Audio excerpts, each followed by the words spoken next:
This is Appalachia, one of the oldest mountain ranges in the world. And in this video, I will be hunting 7 of Appalachia's most ancient creatures of folklore. Some of these will be easy, and some will be nearly impossible. But along the way, I will be seeing the best of what Appalachia has to offer, all while trying to survive within its wilderness. So with that being said, let's get started.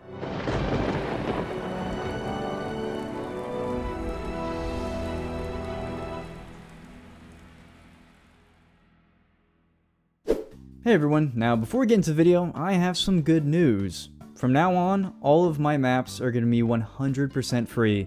That's because I want you all to be able to explore these maps just as I do, with the NPCs, the quests, the modded animals, all of it, you know? And I can't do that if I'm selling these maps. Also, subscription services are the worst. I'm sure you all can agree, so count this as one less subscription service. But yeah, I just thought it was about time. And speaking of time, I am sorry that my schedule has been so inconsistent. The way that I see it is that I have one shot to cover these locations, and I want to do it right. You all expect very high quality. I'm going to deliver very high quality. So I'm sorry that's been inconsistent, but I hope you all know that I've been working every single day on these videos, and I also really hope that that shows. But it's now time to talk about the great news. This is an amazing segue, by the way. Name Hero has a Black Friday server sale. That's right, I know many of you saw that coming. For those of you new to the channel, Name Hero is a huge sponsor of the channel, and they are a Minecraft server hosting company, meaning that if you want to play Minecraft with your friends, then Name Hero is the choice for you. Name Hero not only has affordable pricing, but their pricing is now way more affordable due to Black Friday. I mean, you can save up to 70% off for their Minecraft server hosting, which is an insane deal. Genuinely an insane deal. But beyond that, I have used Name Hero servers, and they're not only easy to use thanks to their simple server panel, but they also work great. And look, let's say that you do need some help with something. Well, they have 24/7 customer support. So if you've always been on the fence about getting a Name Hero server, now would be the time to try it, because these sales are really, really good. Yeah, needless to say, if you are looking for a Minecraft server host, Name Hero is the choice for you. And now is the best time to try one. But with all of that being said, this has been the most requested video, so I won't keep you any longer. Without further ado, let's get started with day 1.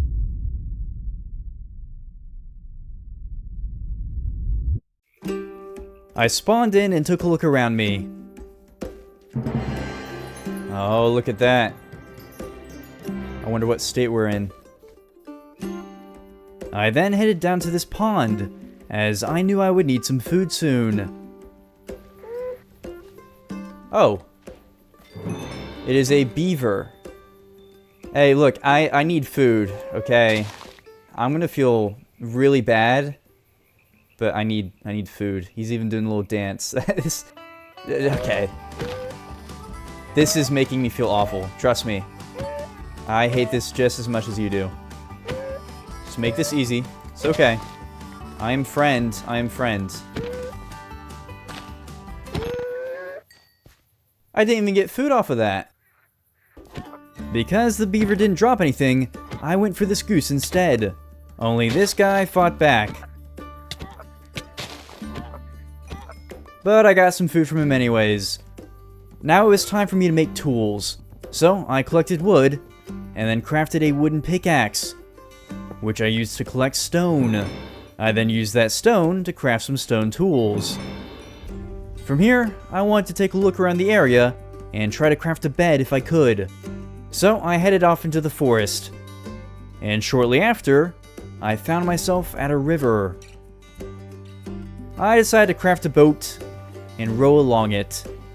This gave me a good view of the mountains in the distance. And it also led me to finding this old barn.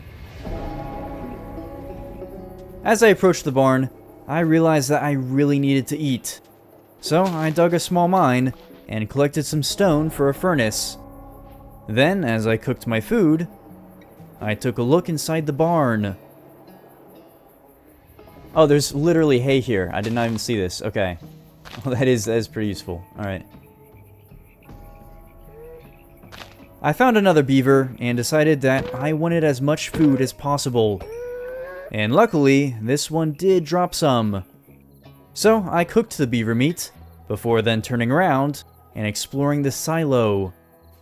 Now this could be like Saskatchewan, and there could be grain in here, which I don't want to deal with.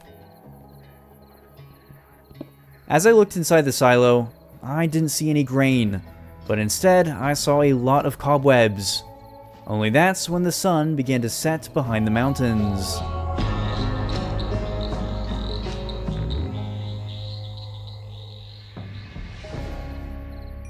Okay. Says par-cooked game. Is this gonna make me sick like the cougar meat in Saskatchewan? Yes, it is. Okay, I should have learned that by now. I should have learned that. I thought par-cooked, that's just a bit rare, isn't it? It's on the rare side. Oh, I'm on half a heart. I didn't even realize. Oh, this is not good. This is not good. Okay, I'm never eating undercooked meat again. Because I was already on half a heart and I didn't have a bed, I decided to burrow inside the barn for the night.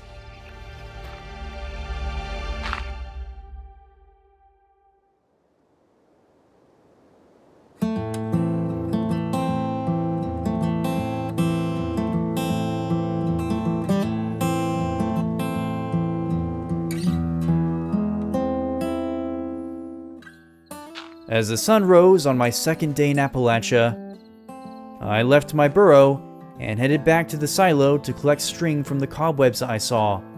As I jumped in, I saw that there were definitely enough cobwebs for a bed. So I collected what I needed, and then finally crafted a bed. Only now, I desperately needed water, so I left the silo and headed back towards the river. Along the way, I saw some objects on the nearby pathway. I headed over to them and took this lantern, before reading the signpost and realizing that I was right where I needed to be. See, as I mentioned, in this video, I will be traveling through Appalachia while hunting 7 different legendary creatures of folklore. But I need a place to start. This is why I agreed to meet a friend of mine somewhere along the Pine Creek Rail Trail, which is a very scenic trail that runs along the bottom of the famous Pine Creek Gorge. But we'll talk more about that later, because for now, I needed to walk along this trail and find my friend. Of course, I was also trying to save my stamina, so I ended up following the trail for the rest of the day.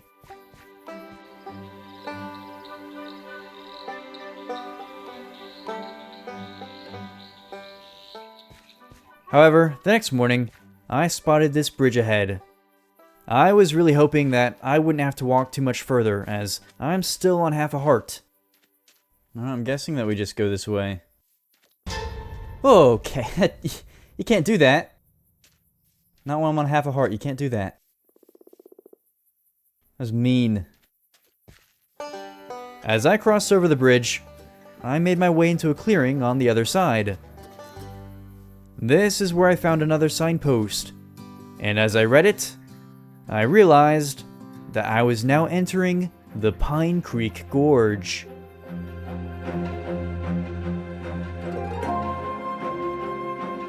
This is the Pine Creek Gorge, also known as Pennsylvania's very own Grand Canyon.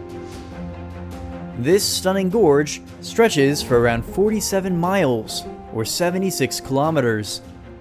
And was formed about 20,000 years ago, with Pine Creek flowing right through it.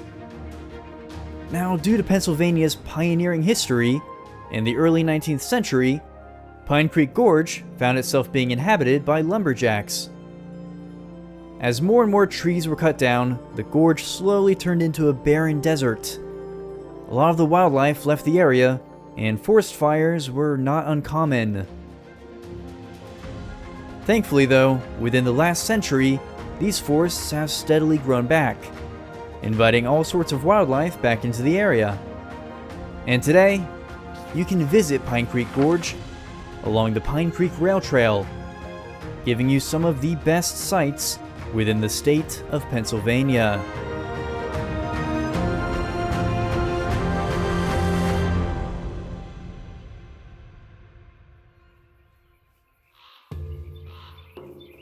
I'd been following this mountainous trail for a while now, completely unable to sprint due to my dehydration. It physically cannot be that much further, can it? It shouldn't be, you know. It really shouldn't be. Is that... That's something right there, okay. Right as I was complaining. Alright, that's perfect. As I approached the RV, I noticed something strange. There was a hole in the side of it. I continued towards it anyways, and soon entered it. Property of Thomas. Alright, let's see what my friend has for me. I don't see a Thomas in here. I see a trail of blood. And a big hole in the side of the RV. Yeah, that trail leads... I'm gonna have to follow it. I don't want to follow it right now, but I'm going to have to. What does this say? Beware, the squonk can be found by following its tears, but why would you want to find it? I think I know what creature I'll be looking for first now. Interesting. Now realizing that my friend was clearly not here, I took some food and water from his RV, which was extremely helpful in healing up. A flashlight. This worries me, because why would I need this? What exactly is this? Member of the Broken Antler. There's a paper here. Letter from Arthur. Hey man, I need some help down here in West Virginia. Meet me at Harper's Ferry soon. As I continued to search Thomas's RV, I found a scroll named after the same creature on the poster. A definitive guide on hunting a squonk. Threat level 0 out of 5. Weakness, cookies. That's interesting. Location, northern Pennsylvania. The squonk. In the shadowed hemlock forests of northern Pennsylvania, there wanders a creature born of sorrow itself. The squonk. Tales speak of a small wrinkled beast with skin so hideous that it cannot bear to see its own reflection. It also hides throughout the day and only reveals itself at night. Those lucky enough to capture it report that it dissolves into a puddle of tears, drowning in its sorrow. As you walk through the forests of the Pine Creek Gorge, keep an ear out for the faint cries of sadness, for it may be the squonk. Interesting. Alright. So am I meant to, like, kill it? Because that seems a bit unfair if it's not gonna hurt me. It's just a sad little creature that cries. I'm not gonna kill it. I'll see if I can find it. I'll look for it. And then I suppose we head down to, Harper's Ferry afterwards. I reluctantly decided to follow the trail of blood. Only this led me to a burrow beneath a tree. And within the burrow, I could see a skeleton. This was genuinely unnerving. So I headed back to the RV, where I then proceeded to take as much as I could. Yeah, it's not like Thomas will be needing it anyways. From there, I headed down into the gorge, right as the sun began to set.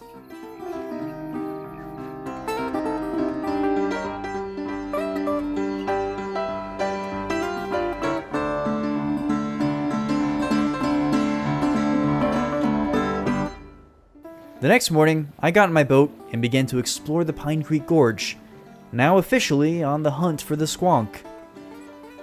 Here, squonky squonk. I don't think it likes me calling it squonky squonk. Well, hang on a minute. Hang on. This did say that it only comes out at night, right? And the way that I'm going to be able to find it is listening for cries. So what I'll do is I'll kind of explore the area today and see if there are any points of interest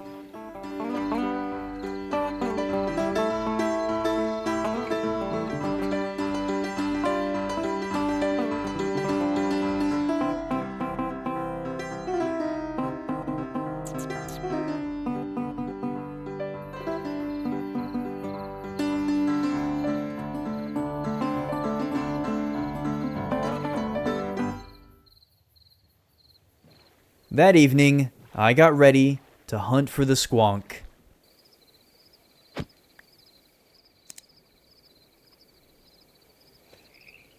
This is kind of a terrible light source.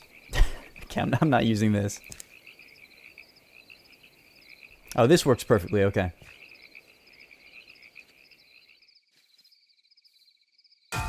Ooh! Okay, you can't do that. It's a mosquito. Alright, come here. Come here. There we go. That actually made me jump so bad. As the night carried on, I ended up coming across some dangerous wildlife. Ooh. Ooh. Okay, there's a snake right there, and that sounded like a bear, but I cannot see anything.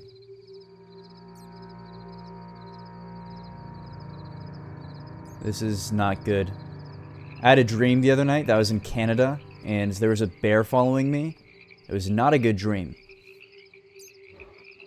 Okay, yeah, that's a bear. That's a bear. That's a bear. And there's a mosquito. Alright. Yep. Everything wants to kill me. But with no squonk in sight, I decided to row around the area, as maybe that way I'll be able to hear it.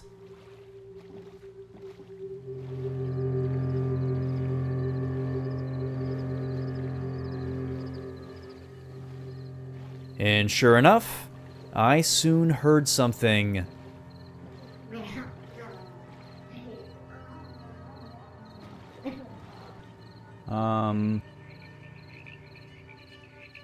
That was not a beaver.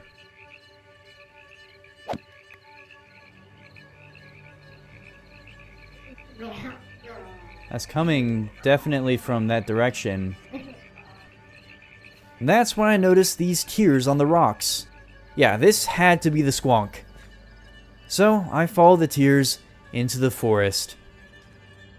But I didn't make it far before getting attacked by an insect.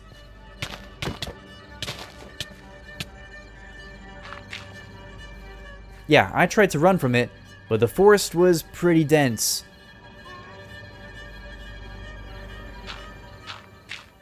Eventually, I was able to get away and heal up. Only now, the sun was rising, which meant that it was too late to hunt for the squonk. So I spent the entirety of day 6 mining, while waiting for the sun to set. I only ended up finding one vein of iron, but soon enough, the sun did in fact set.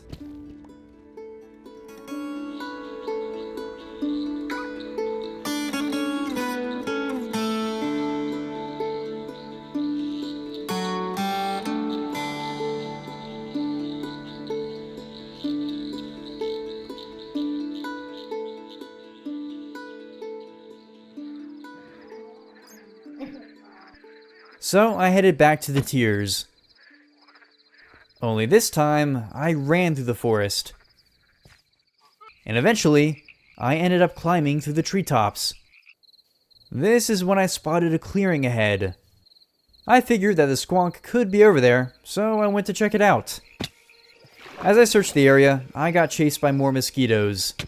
Yeah, I really hate these things. Anyways, not long after, I did see something. Something small and pig-shaped. Oh, this is totally it. Hey. Hi. No, don't cry. I'm friend. No, I'm friend. I'm friend. Yeah. Am I supposed to kill you? I feel like that would be... Oh. I don't even know what's happening to me right now. I am sobbing. Oh, I don't like that noise. Oh, I really don't like that. Since I am hunting the squonk, I figured that I had to kill it, even though I didn't want to. It ended up dropping a squonk head, and while this definitely will be the easiest creature of this video, that doesn't really make me feel any better about killing it.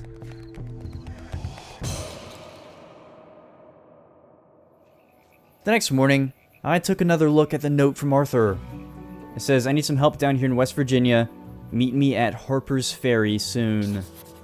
Now, Harper's Ferry is right down here, near the border with Pennsylvania. But before heading south, I want to prepare myself for the journey.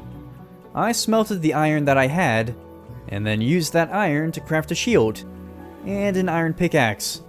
I then cooked some food, and finally set off south, leaving the Pine Creek Gorge behind. I continued towards West Virginia the next day, only now I found myself rowing through the foothills of Appalachia. Anyways, that same morning, I saw this strange structure. Looks like an abandoned cabin or something.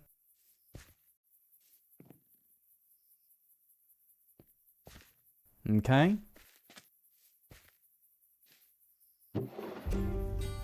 Ooh, this is super helpful. Okay. We have a compass. Got some iron, which is very, very helpful. We have armor, but it makes me slower. I don't know if I... I'll take it. I'll take it.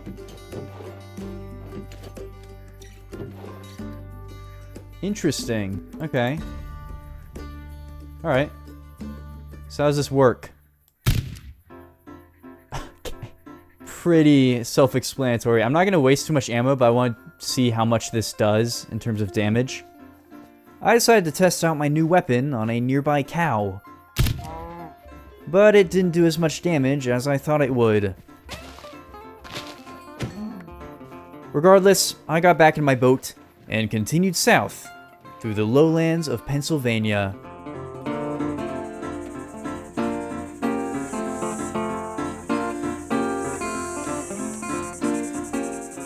However, that same evening, I saw a bridge ahead. A bridge that I actually recognized. Is this the bridge that I think it is? Because if so, this will be a really cool stop on the way down to West Virginia. Yeah, I think I'm very familiar with this bridge.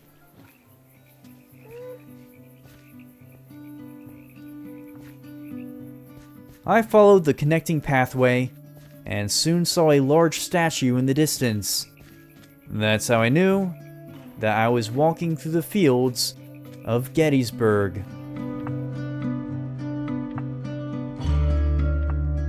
Now, Gettysburg is not actually located within Appalachia, so I won't spend too much time here, but it's certainly one of Pennsylvania's most famous historic locations.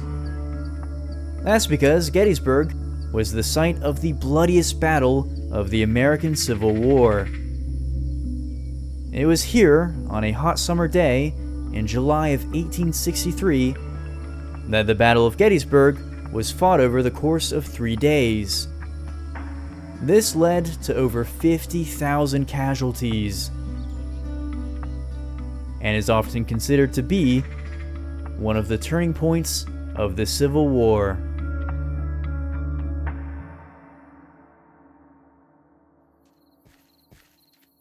I walked around the quiet fields for a while, before returning to the bridge. That's because I have an interesting story to share about this very bridge. I'm a pretty big skeptic when it comes to ghosts and such, but I've been to Gettysburg 3 separate times, and each time I've done a ghost tour, right? Only once did something like properly weird happen, and it was on this bridge. So I was with my stepdad, and we took the latest possible ghost tour. I think it was like a 2 a.m. ghost tour. And it turned out that it was just me and him on the entire tour, with one tour guide. So it was pretty fun, but we went all around Gettysburg, and I remember we tried like all the little gadgets and things that they use on ghost shows. And I don't really care for those. Those are kind of whatever to me. But we ended up on this bridge here. This very same bridge. And I remember that we were messing around with one of the gadgets. And again, this was maybe 2:30 at night now. And all of a sudden, out of nowhere, we hear marching and drums coming from the fields.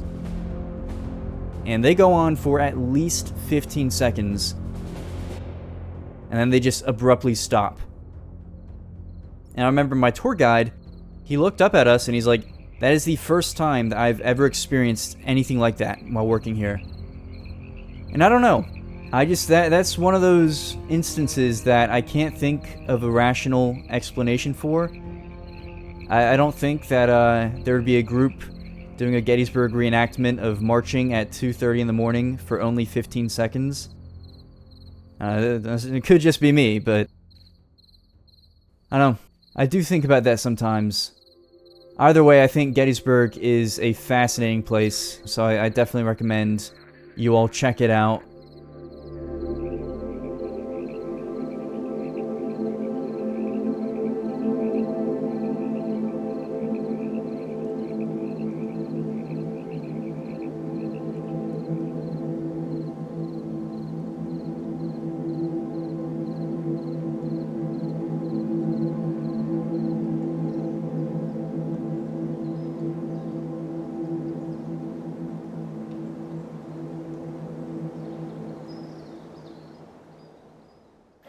As the sun rose on southern Pennsylvania, I got back in my boat and continued my journey south. After all, I've only hunted one of the 7 creatures of folklore, so I need to get moving. Anyways, I rode south for most of the day. But that afternoon, I saw something in the distance. What is that off in the distance there? It's like a weirdly shaped tree or something, is it? Oh. Well, we are officially in West Virginia. If only there was like a song out there that could describe West Virginia perfectly. Huh. As I rode my way towards the structure, I saw this large bridge around the corner. So I headed towards it. And then I decided to climb up the nearby cliff. Finally, that evening, as I emerged from the wilderness, I saw before me the town of Harper's Ferry. This is the historic town of Harper's Ferry, sitting right where West Virginia, Maryland, and Virginia all meet. This town dates back to the year 1734, when it was settled by Robert Harper, who then established a ferry right across the Potomac River. Yeah, you can see where the name comes from. But the history of its name is nothing compared to the history of the town itself, as Harper's Ferry was the site of a famous abolitionist raid, led by John Brown in the year 1859. Brown was ultimately unsuccessful, and only years later, Harper's Ferry became the subject of many attacks during the Civil War. There is so much more history to this town, but at the end of the day, Harper's Ferry is a scenic historic town that ranks as a must-see destination within Appalachia.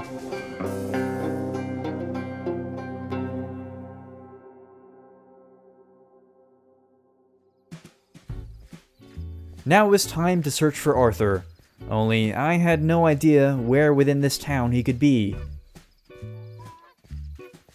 Hello, have either of you seen a man named Arthur? You look very fancy. I like that. Have you seen a man named Arthur? Stop walking towards me, please. Okay. I know for a fact that none of you have seen this man. It's tempting. It's so tempting. It really is. I continued to look around for Arthur, but I had no luck whatsoever. However, I soon saw this symbol above a door. The very same symbol that was inside Thomas's RV. So naturally, I broke through the wall behind the door. I was now in a really strange room, and shortly after, I found the proper entrance.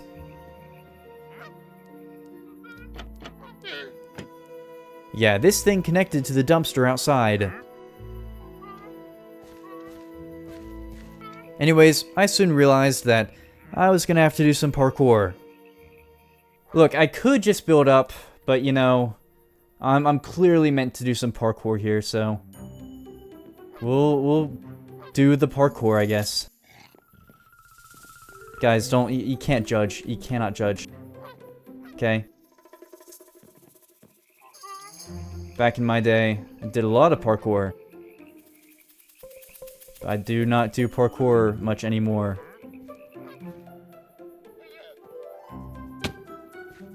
Okay, this is not going to be helpful.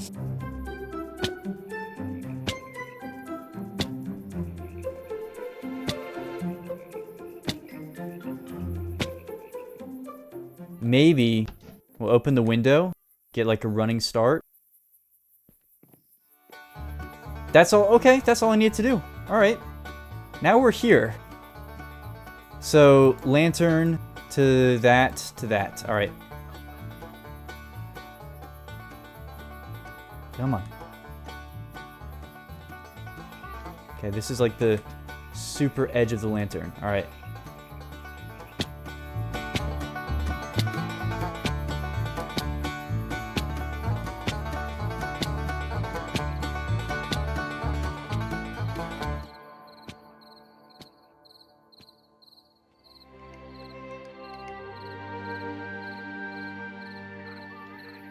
By the next morning, I had had enough, and I decided to complete the course my way. Okay. I just gotta get to the boat. Perfect. Now, was this worth it? There's a man in the window. Am I supposed to talk to you? It's Arthur! Okay. Hey, how did you get here? Who are you? Good questions. I came here from Thomas's RV. Ah, Thomas. I wrote him a letter recently. Has he found the squonk yet? Well, he is dead. What? Not Thomas. He was one of our best. Surely it wasn't the squonk. It must have been the creature. Yeah, what creature? Never mind that. Okay. What's important is that we get these creatures of folklore under control. Clearly, we need your help. I was gonna have Thomas help me with this one, but it doesn't matter. Alright, yeah, how can I help? There have been reports of a creature that hasn't been seen in West Virginia since the 1950s. In my drawer, you will find a GPS pointing towards a small town called Flatwoods. Oh, and be sure to read the folklore guide. Once you're done, meet with my friend up near the old asylum, just north of Flatwoods. Good luck, traveler. Alright, Arthur. Let's see what this next creature is. I looked through the drawer and found some strange but useful items. Along with the GPS pointed towards Flatwoods. And a guide for the Flatwoods monster. So, I went ahead and read it.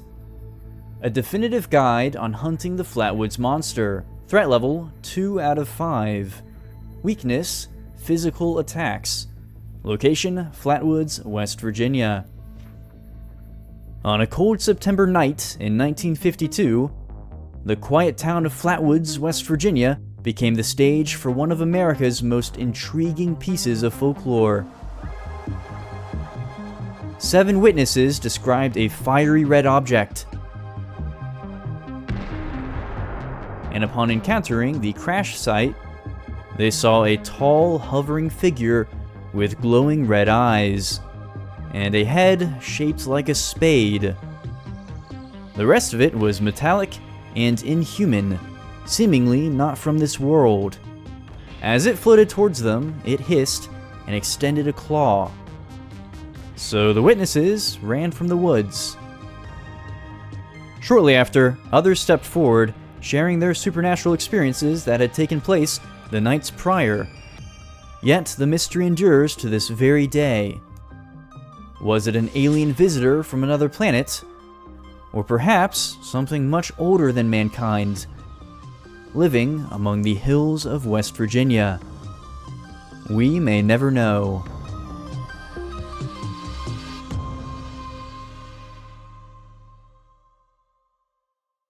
Right, yeah, okay. That's a fun one. To be honest, I kind of miss the squonk. Now, with the next creature in mind, I left the town and headed down to the river. I needed to get to Flatwoods, but first, I wanted to start on my base. Because for this video, I will be making a fishing boat. After healing up, I then got to work. I knew that I would need a ship helm, an engine, and some floaters. So I decided to start with the helm. This required gold though. And after a long day of mining, I only found some iron.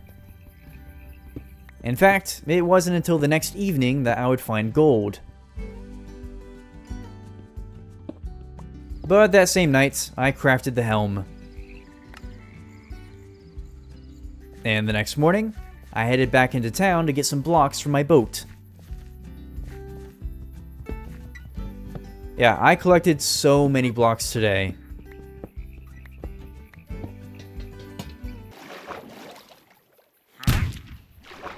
I then used those blocks to start on my boat right as a storm began.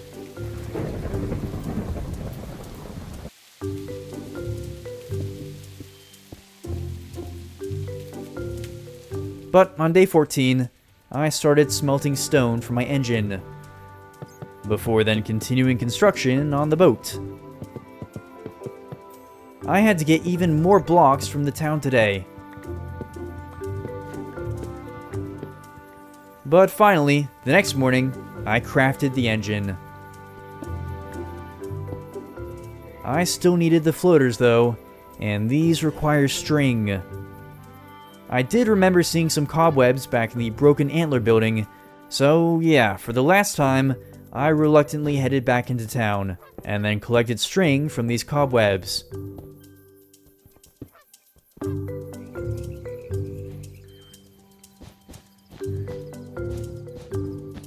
After finally placing the floaters that afternoon, I woke on day 16 and tried out my boat. Time for the moment of truth. And it doesn't look very good right now. It really does not look good, but at least it works. At least it works, yeah. I'm gonna need to make a lot of changes to this thing. But you know what? If it works for right now, we have a place to be. We have to get to Flatwoods, which is... Let me see. Flatwoods is, yeah, straight ahead. Perfect. And with that, I set off west for the small town of Flatwoods. Over the next few days, I crossed the winding valleys of West Virginia. Nothing eventful happened, but that doesn't mean that the scenery wasn't incredible.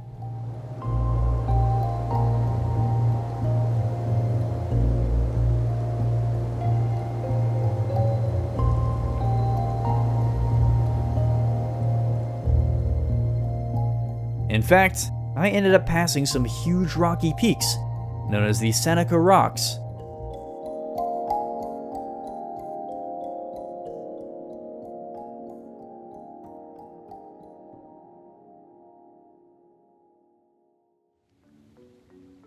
Anyways, after a lot more river travel, I saw my Flatwoods GPS point towards a new river path on day 22. It does look like it's pointing in this direction, and there's a river path right there.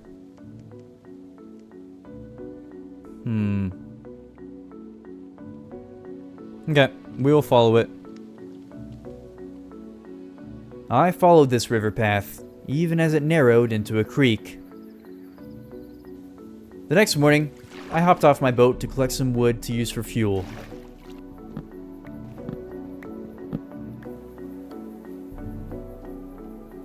I then continued down the creek, and soon saw some buildings in the distance. I sailed towards them, and then I docked my boat, before disembarking and heading through the grassy overgrowth.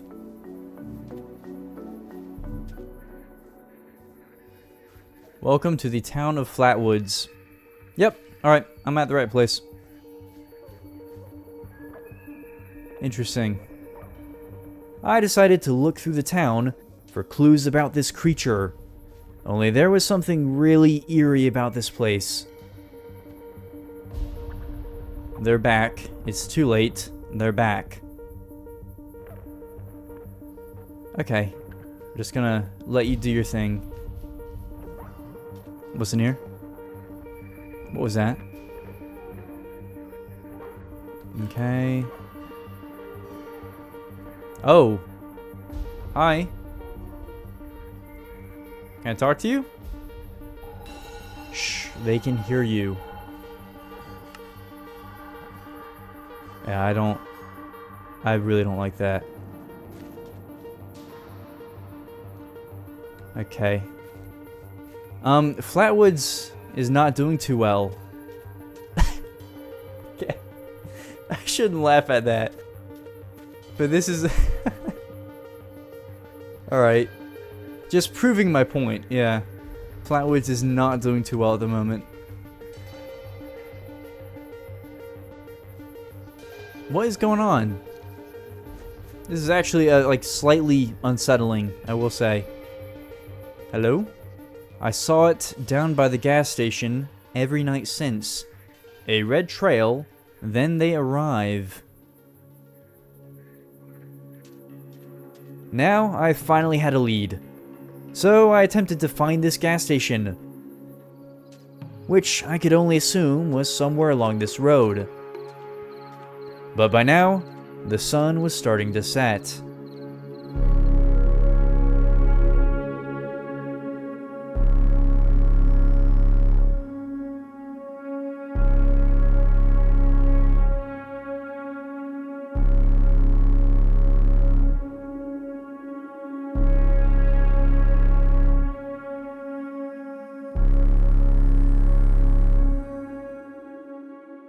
Is that a gas station up ahead? I can't really tell. As I walked along the rural road, lots of insects began to follow and attack me. This was really annoying, because I didn't have any food to heal with. So, I went to collect some meat from this goose.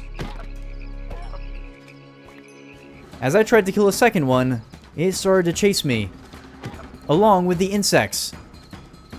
And I was really low on health here. So I ran for the gas station and boarded myself up inside. From here, I dug down through the tile floor and collected some stone. I then crafted a furnace and cooked the meat that I was able to get.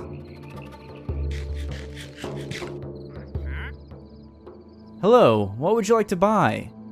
Do you know anything about the Flatwoods, so on?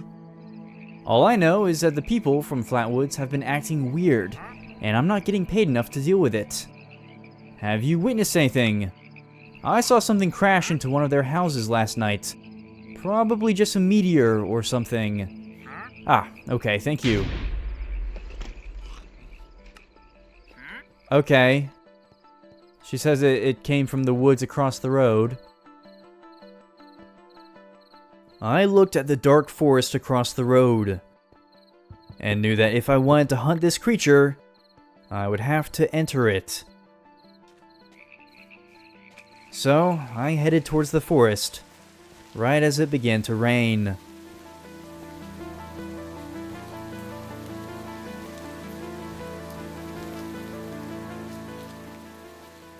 I made my way through the dark forestry, not seeing or hearing anything. But as I continued my search, I soon saw a light. What was that? I saw a light from over here. What was that? There was a light. What is that? That's it. Oh, there are two of them. As I approached the one closest to me, it also approached me right back. So, I began to fight it. But this thing hit me as well. However, after multiple hits in a row, I was able to defeat it. It dropped something. I'll look at that in a minute. I'm going to investigate this crash site. But I defeated one, right? So that counts. I wanted to look at the crash site a little bit closer. That's when I saw even more of them emerge from the wreck. As I continued to look around, another one approached me, so I went in to fight it. This one ended up dealing a lot more damage, and I knew that I couldn't stay here much longer. Having officially defeated 2 Flatwoods monsters, I decided to make a run for it, right as morning arrived. I reached the town again around noon. Alright, well, I defeated 2 of the Flatwoods monsters, which in my book is a win. I think I was only really meant to defeat 1, but I defeated 2, so might not have killed them all, but Flatwoods, you will be alright. And they dropped something, didn't they? Did they drop more Flatwoods fragments? I need to see what these do. I can make armor with it. Oh, this is huge. This is so cool. I can make a helmet.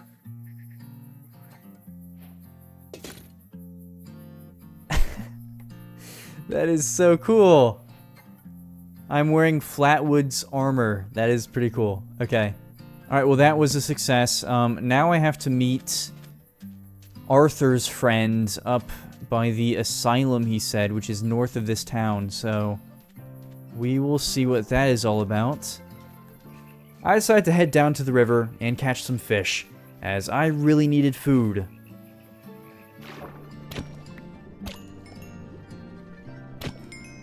I then made my way back to my boat, and began my trip to the old asylum that Arthur had mentioned.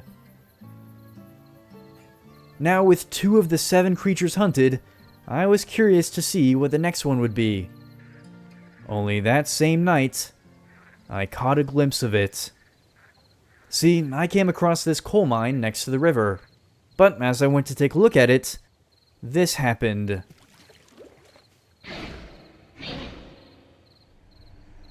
What was that noise?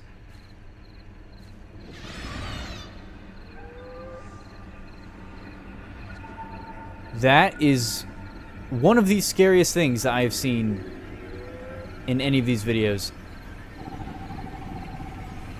I'm gone. Hey, hey man, I'm gone. I'm gone. You don't have to worry, dude. Hey, I'm out of here. I'm out of here. You do not have to worry. You don't ever have to worry.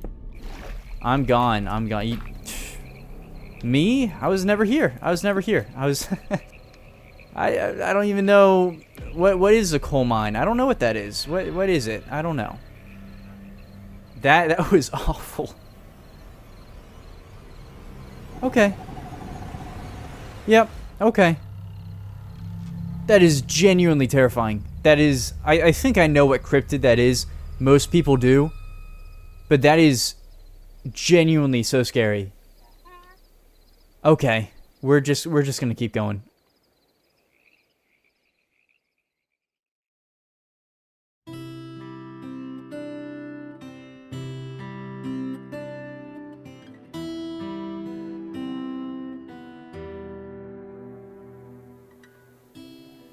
As I continued through the winding rivers of West Virginia, I found myself sailing through another creek. So I went ahead and stopped to get more wood.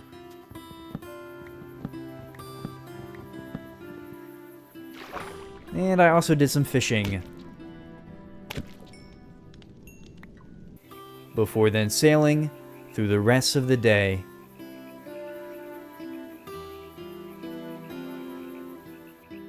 On day 26, I sailed further along this woodland creek, but it wasn't long before I saw something between the trees. Oh, hang on a minute. Is that a building?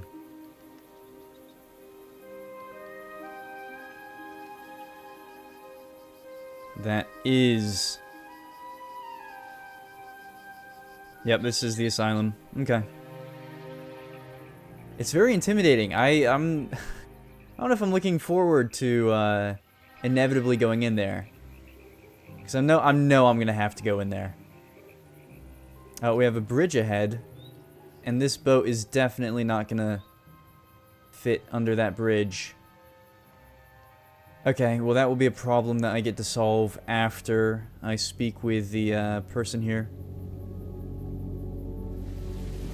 I then docked my boat and headed for the asylum, right as a storm began.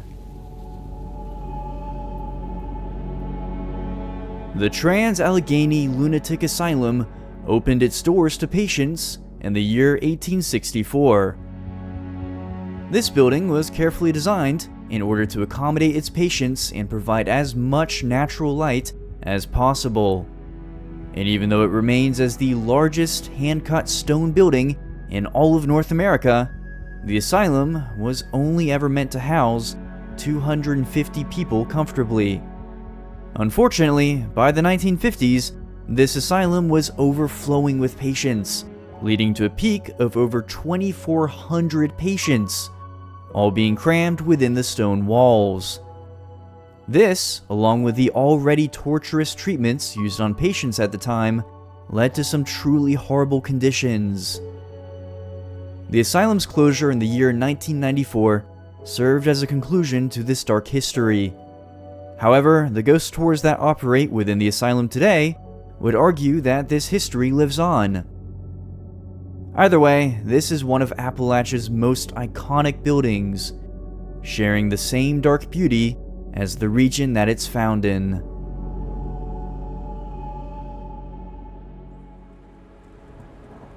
Alright, you're the person I have to speak with, I'm guessing? Okay, hello Jane. So, Arthur sent you, huh? Of course he would send me a new recruit. Look, I'm sorry, but not even the professional cryptid hunters can handle this one. Alright, well, what is it? Something far beyond our understanding. I've been following its trail, as it was here a week ago, but now I hear reports of it over at Blennerhassett Island, which is on the far west side of the state. Okay, I'll keep that in mind. What kind of creature is it? Look, I'll make you a deal.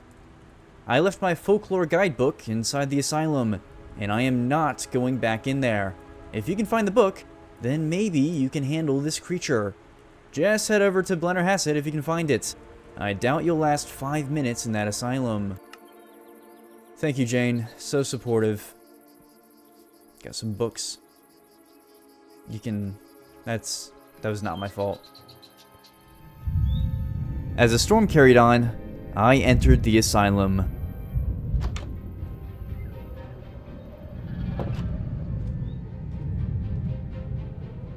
Yeah.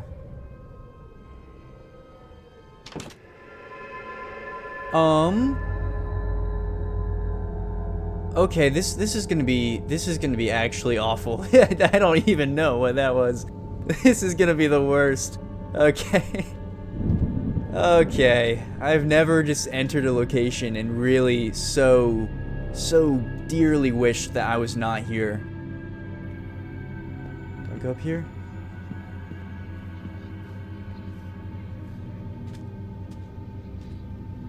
Oh. This is actually the worst thing. Okay. Let's get some light in here. We're gonna get this out.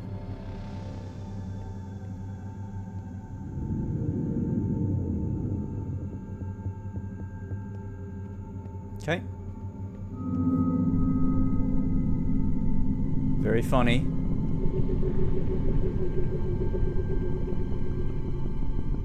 As I explored this hallway, I began to hear noises around me. And then, this happened.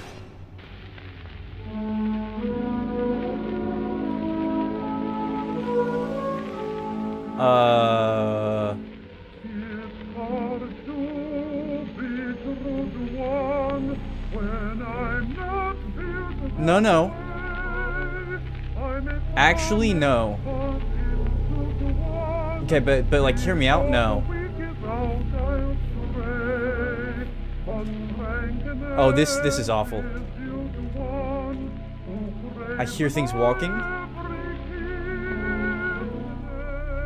I explored the now vibrant halls, and soon ended up finding the exit. However, I hadn't found the folklore guide yet.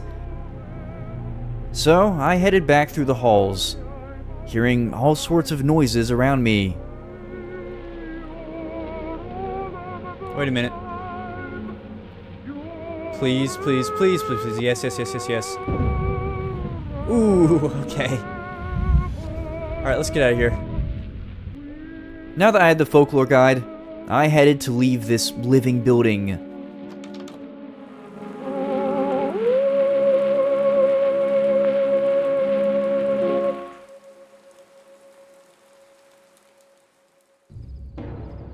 As I left the asylum, I began to see many dark figures outside in the rain.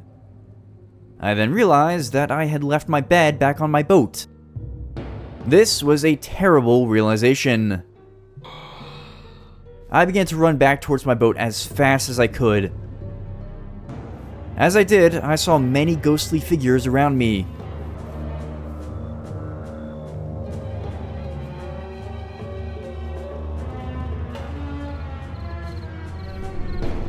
And some even dealt damage.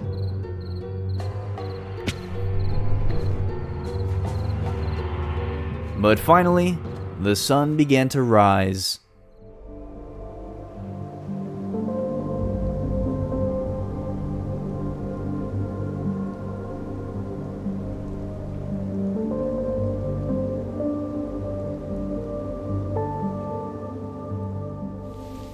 As I finally reached my boat on day 27, I knew that I would now have to destroy the bridge blocking my way. So I got to mining. And not long after, I was able to sail through the rest of the creek.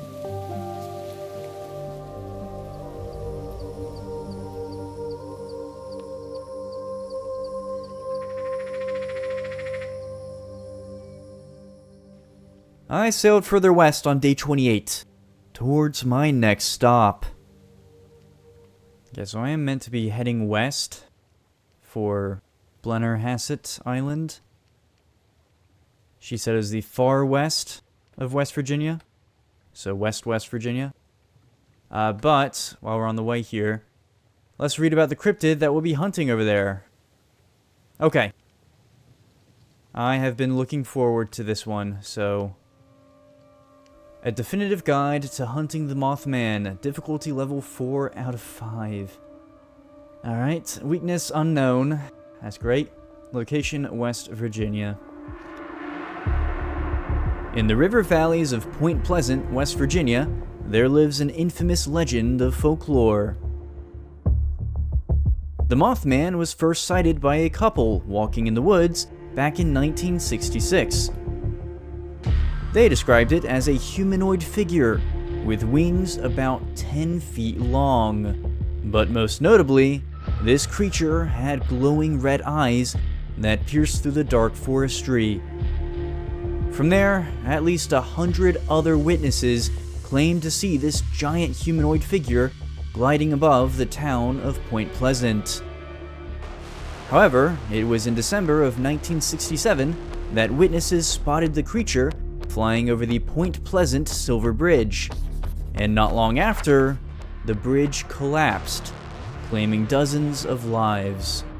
For many, this was not a coincidence, solidifying the Mothman as a dark omen, and as one of Appalachia's most mysterious pieces of folklore.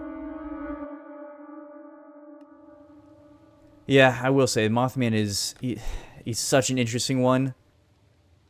For non-Americans, that's probably the one you're most familiar with in this video. But what's really cool is that Point Pleasant actually has this huge Mothman statue. And like a lot of memorabilia and stuff that you can go and buy there. They have a parade there for Mothman. It is really cool. And while we're not going to Point Pleasant for this one, that is the birthplace of the Mothman. So if you do an Appalachia road trip, definitely add Point Pleasant to that list.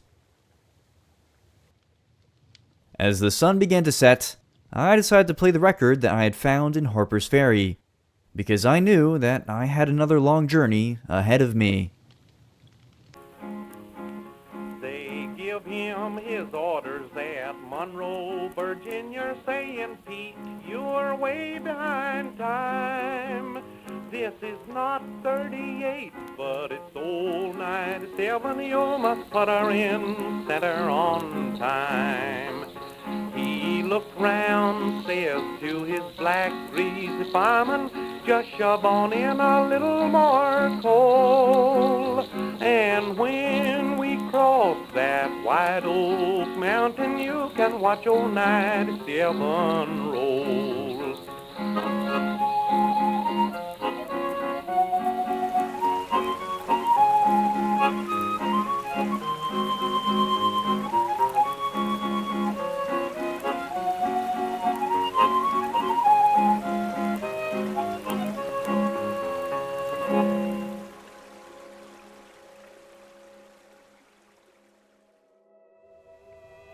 As I continued my Appalachian cruise, I saw something peeking above the forestry on day 36.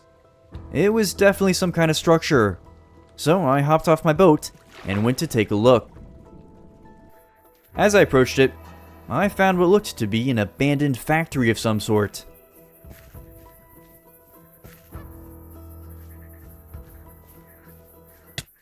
Oh, what was that? I don't want to hear it from you. Oh, there's a snake there. You can like just barely see it. Yeah, alright. I then entered the main building, and inside I found this timber rattlesnake guarding a chest. Alright, we have to do this.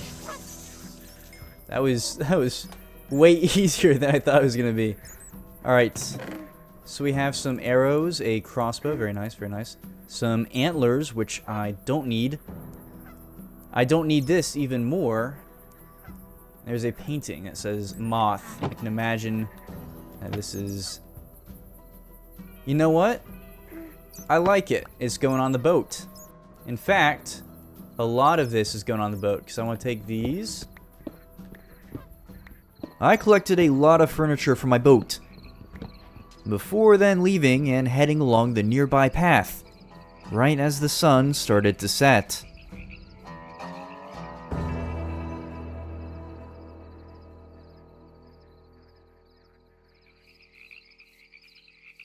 There's a bridge.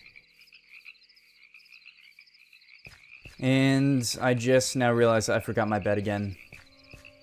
I really need to stop doing that. I just want to see what's over here, and then I will head back. It's very pretty, though.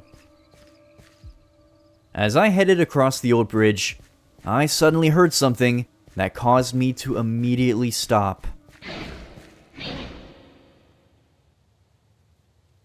Maybe I don't need to head over this way, actually.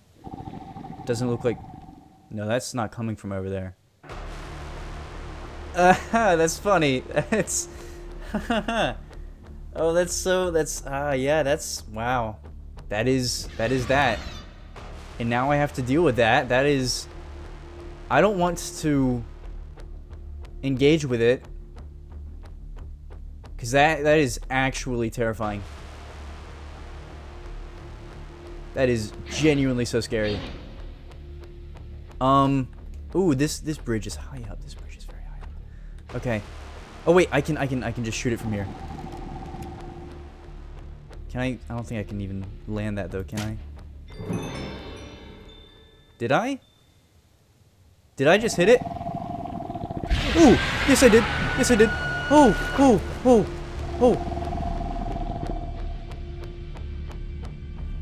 Oh, okay. Okay. I had no idea where the Mothman was now. but I did see that it had destroyed a lot of the bridge. So yeah, I swam back to my boat as fast as I could. And the next morning, I sailed under that same bridge. Now I could properly see just how much damage was done. But I still had to hunt this mothman. So I reluctantly continued further up the river. By the next morning, I could see multiple structures ahead of me. So I decided to dock my boat at the one closest to me. Okay.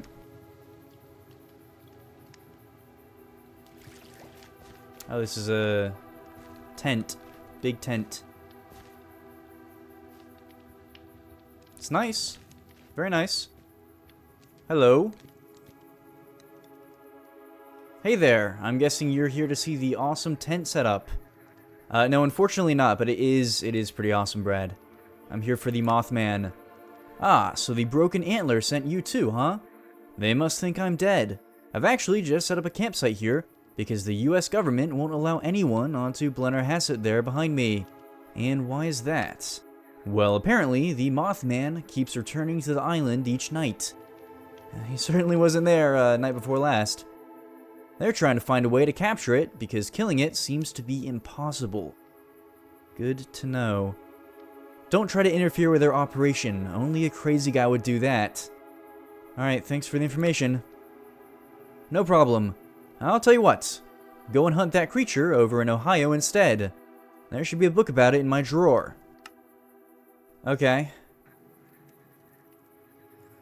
Now, what I want to know is, do I still try and hunt the Mothman? If I can't kill it, I don't really know what the point is. I'll tell you what, I will read about the next creature after I explore this island a little bit. I just want to see. I want to see what the deal is. As I sailed over to the island, I did see some guys in suits walking around. So I continued to sail along the island, until I found a spot that seemed unguarded. Then I hopped off my boat, and stepped onto Blennerhassett Island. Sitting on an island within the Ohio River, you can find a historic mansion that was once owned by Harmon and Margaret Blennerhassett. This grand estate was built in the late 1790s and soon became a social hub for the new American frontier. But only a few years later, the island would gain a far more infamous kind of fame, because just 2 years after his deadly duel with Alexander Hamilton, Aaron Burr arrived at Blennerhassett Island, seeking support for a mysterious plan. See, it's generally understood that Aaron Burr was plotting to create an empire of his own from the western US territories, along with the new land bought from Napoleon in the Louisiana Purchase. Harmon Blennerhassett let Aaron Burr use the island as his military base of operations. That is, until it was raided by the Ohio militia in December of 1806. Both men were eventually arrested, but later freed, after the Supreme Court decided that Burr's conspiracy was not definitively treasonous. Though the original mansion was destroyed by fire in 1811, a full-scale reconstruction now stands on the island, where visitors can walk through a vivid piece of early American history, and the legacy of one of the nation's boldest and most controversial vice presidents. I looked through the old interiors of the house as the evening carried on. Only it wasn't long before I heard what I was here for. Oh, I hear it. I hear it. Where is it? I wish that was not answered so fast. No. No. It's gonna try to do the thing again. I thought about, and perhaps tried, to start a fire, hoping to catch the Mothman with it. But as I looked outside again, it was gone.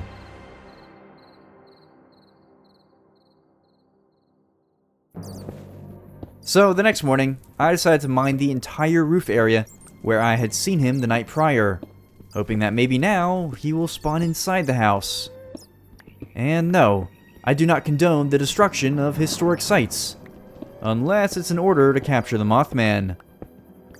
Anyways, after a lot of mining, I then tried to set up a fire trail, leading to the wooden walls of the house. Only, I still don't know how fire spreads in this game.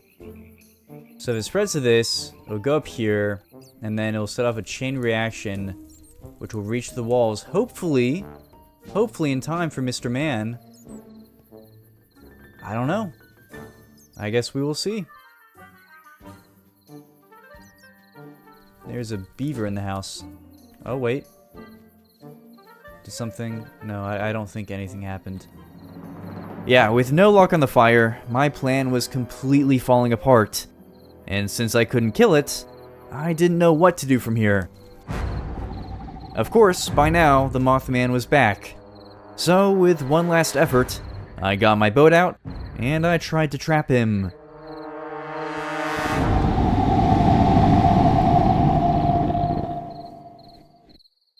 Yeah, I'm afraid to say it. I don't think Mothman's gonna be possible. I don't think he's gonna be possible. If I can't get close to him, and I can't start a fire, then, yeah, he's impossible. Well, I guess we'll get started on the next one.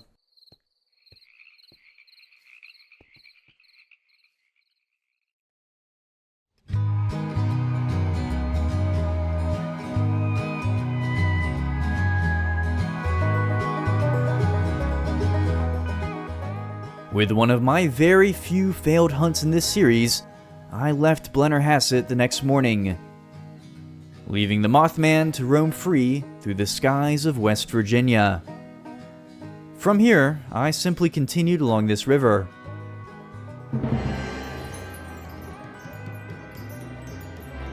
Ohio, alright. That was 8 states total, so that is Pennsylvania, West Virginia, we're in our 3rd state. I'm guessing some of the other ones we aren't going to be in there as long as we were in West Virginia. Now that I was in Ohio, I decided to pull out the next book and see what I'll be hunting. A definitive guide on hunting the Loveland frogmen. Difficulty 0 out of 5. That is great to hear. Great to hear. Weakness. The police. Is that as in, like, the band? It'd be really funny if anytime Roxanne came on, all of the frogmen just died. Anyways.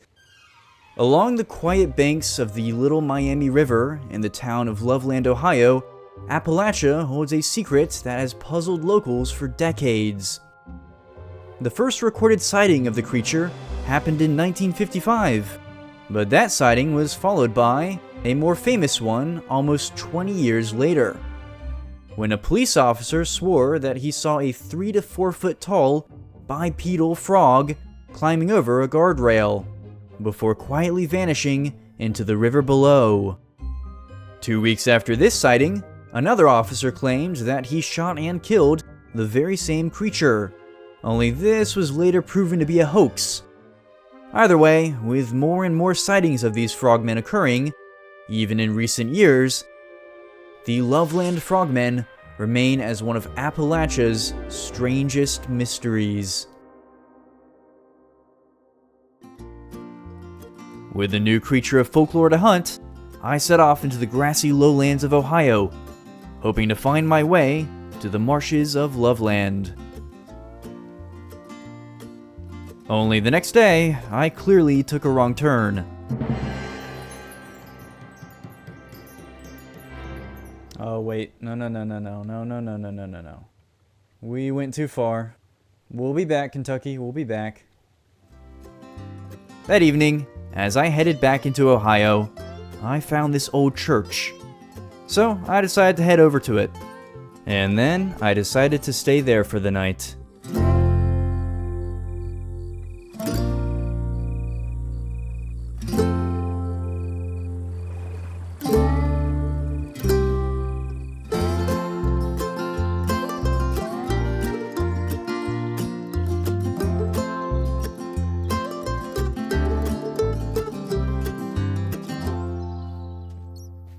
On the morning of day 42, I decided to deal with something that was frustrating me. My boat. Yeah, it was way too slow and also a little bit ugly. So, I got started on the upgrade. I started to smelt some stone for another engine, before then beginning on the boat expansions. I tore down my entire old cabin, and then began to construct a new one that evening. I continued working on my boat the next morning, and I even managed to kill this boar when I went mining. But I was pretty disappointed by these fairy lights, as they kept breaking. So I knew that I would have to come up with a different kind of lighting. Anyways, the next morning, I added the final touches and really focused on the interior. I then collected a lot of wood right as a storm rolled in. But finally, I was able to finish the boat that same night. As I set off deeper into Ohio on day 45, I took a good look at my new boat. I liked it. Definitely not perfect, but also a major improvement. Regardless, I just followed along the winding rivers for the rest of the day. But that evening, I spotted a trail. I followed the pathway the next morning, and after a little bit of walking, I saw a parking lot. I then headed further along the path, and saw a long grassy object ahead. See, I was now at Ohio's Serpent Mound, which is a National Historic Landmark that was built by the Native Americans of the area. It's still unknown exactly what culture built this, but it's possible that it was the Adena natives, as there are Adena burial mounds located nearby. Either way, it is a fascinating stop for those interested in pre-Columbian history. But I have some frogmen to hunt, so that evening, I continued on my way. Only now, I was finally sailing through a marsh.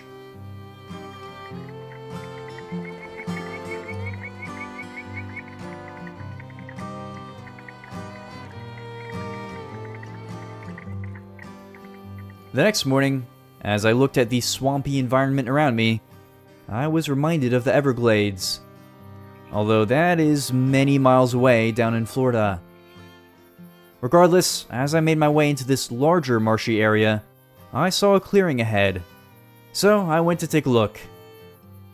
And that's when I spotted this abandoned boat. It's a boat. Okay. What's all this?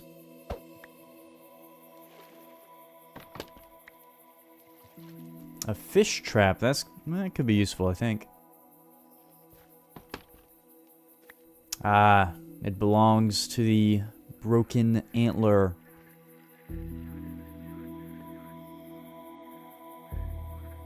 Huh. This actually looks kind of similar to my boat. That's slightly concerning. I don't know what that was. Was that a deer?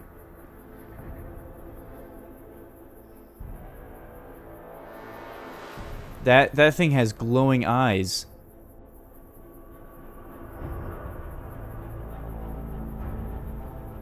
It's looking at me. All right. Okay.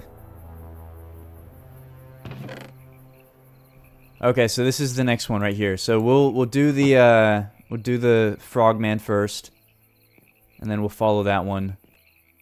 I wanted to leave the area, so I hopped back on my boat and began to search through the marsh.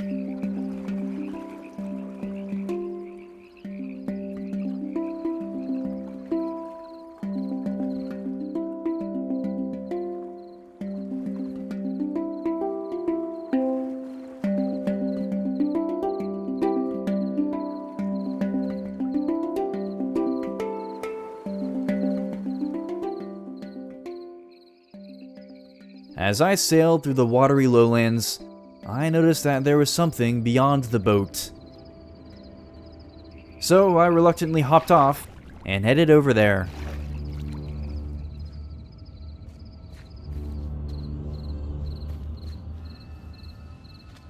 Oh, that was a bear that I just stepped on.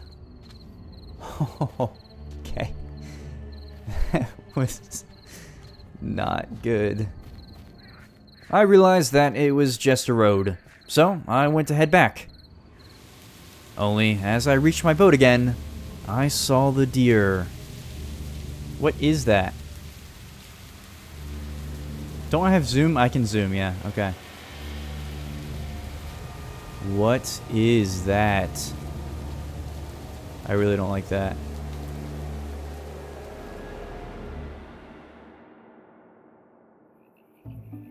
I continued my search for the Frogman the next morning, since the book didn't say anything about it being nocturnal.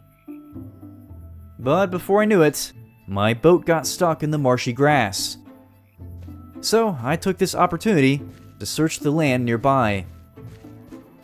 As I did, I kept an eye out for any green, frog-like creatures.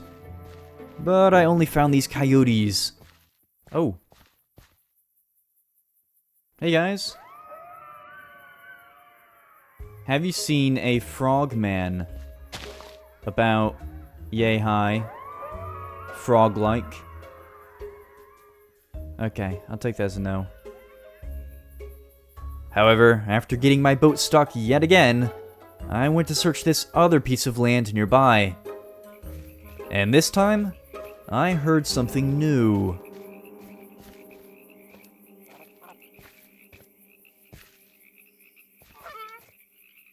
Wait, I just saw something green. Wait. It is. Hello. You're my favorite. I'm not gonna hunt you. This is where I draw the line. I'm not hunting you. Look at him go. He's walking like he has business to take care of. I love that. Yeah, this is gonna happen. He has to come with me. I quickly rushed back to my boat and collected the iron that I had, before then using that iron to craft a knife. From here, I collected straw from the nearby grass. I then used that straw to craft a lead. Only now, as I tried to befriend the Frogman, I couldn't find it. Oh, and there were insects attacking me. Thankfully though, I found him the next morning, and proceeded to try and get him on my boat. It is one tiny little step for me, but one huge step for frog kind. Just no. I don't understand you, Reginald. We're gonna try again. We're gonna try again. All right. And I'm gonna make it so that you can't possibly walk off the edge. Okay? Okay. All right. Here we go. I don't understand. This was an absolute nightmare. Yeah, he just wouldn't listen. Come on, Reginald. I still love you, just a little bit less. Now follow? No. This way. Now we go to the stairs. Reginald loves the stairs. Yeah, oh, look at that. Now, don't move. It is going to be actually impossible this time for you to fall off. Okay? I'm even gonna do some of that. Yeah. Okay. Oh, don't walk away like that. Okay, good. You're on the boat. This is huge. Put you up here. Reginald. Through here. This is a crafting table. You want to walk around it, okay? Yeah. Okay. And now, you're attached to the mast. Yeah, you love it.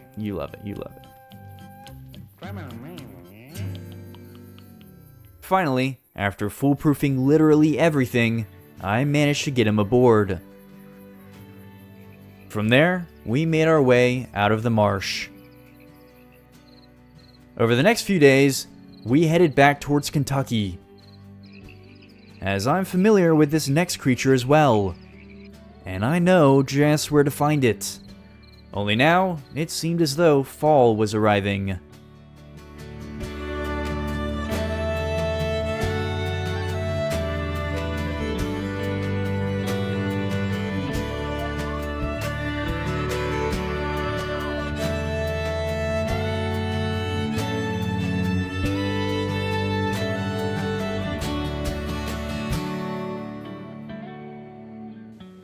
As I sailed through rural Kentucky on day 54, I spotted what looked like a barn off in the distance.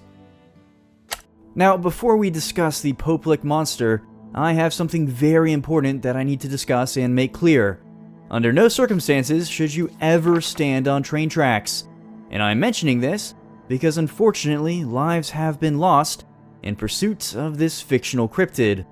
That's right, the Pope-Lick monster is fictional, and it is absolutely not worth putting your life in danger over. So seriously, don't go walking on train tracks.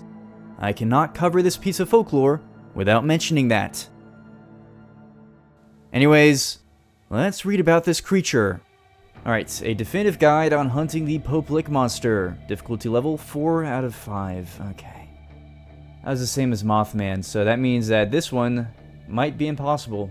Love that. Weakness unknown. Love that even more. Location, Pope-Lick Trestle Bridge. Where the railroad tracks stretch above the quiet woods of Louisville, Kentucky, a dark legend waits in the shadows. Said to dwell beneath the towering trestle that crosses Pope-Lick Creek, it is described as half human, half goat, with twisted horns, coarse fur, and glowing, inhuman eyes.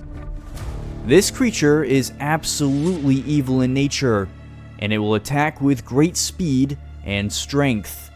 There are many proposed origins of this beast, with one of the most popular being the story of a circus train traveling along the trestle on a stormy night, carrying a twisted sideshow experiment in one of its carriages. Suddenly, as lightning struck the train, the creature escaped to the woods, where it remains to this day. Despite speculation and discrepancies, one thing is certain: this creature is dangerous.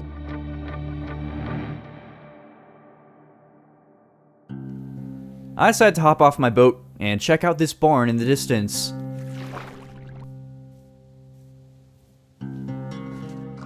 There wasn't anything too interesting inside, and since I already had a lot of food, I just ended up collecting decorations.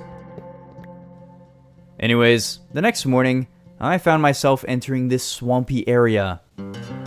Only, it wasn't long before I ended up getting stuck in this marshy grass. So, I got out and cleared a ton of it. And honestly, I really liked the noise this made. From there, I slowly made my way through the swamp as the night carried on.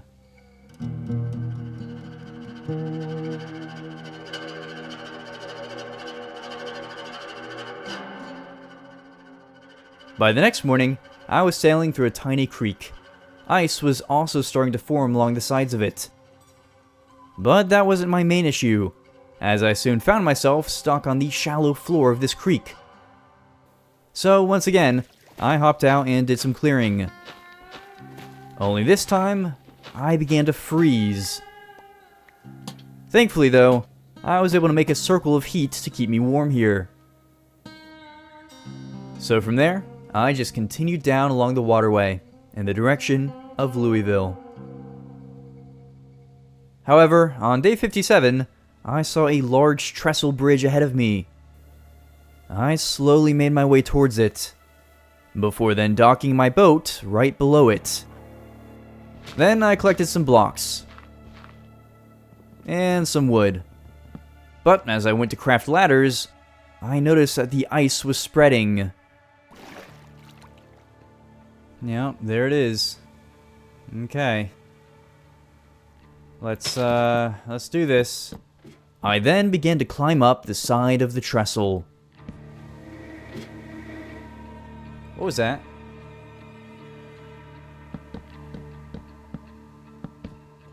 Okay.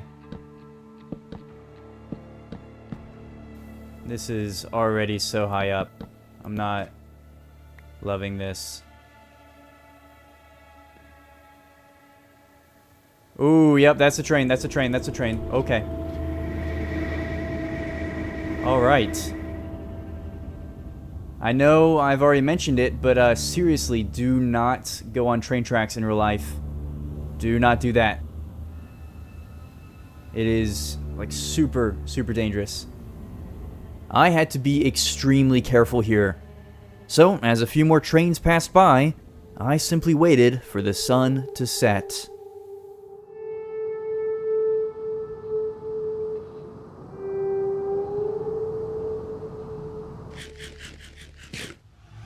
Ooh! Oh! That was so close. Okay. That was not okay, actually. I decided to move along the tracks, now on the hunt for the monster. Only, I didn't expect to find him this fast. The creature just stood there, not moving, standing still in the middle of the tracks. As I began to freeze, I placed my lantern down. And then, I continued my cautious approach.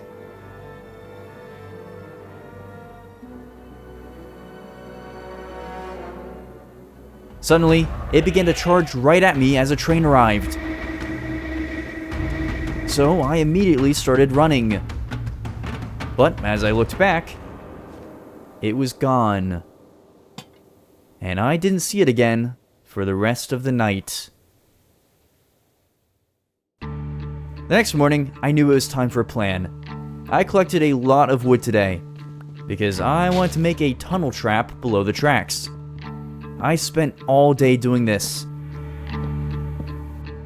And by the time the sun began to set, I wasn't even close to being done. I headed back up to the tracks anyways, as I wanted to see if he was there. Okay, I really do want to see if this guy is even up here. I don't see him.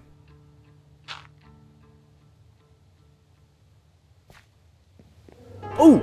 Oh! Okay, yeah, he's here.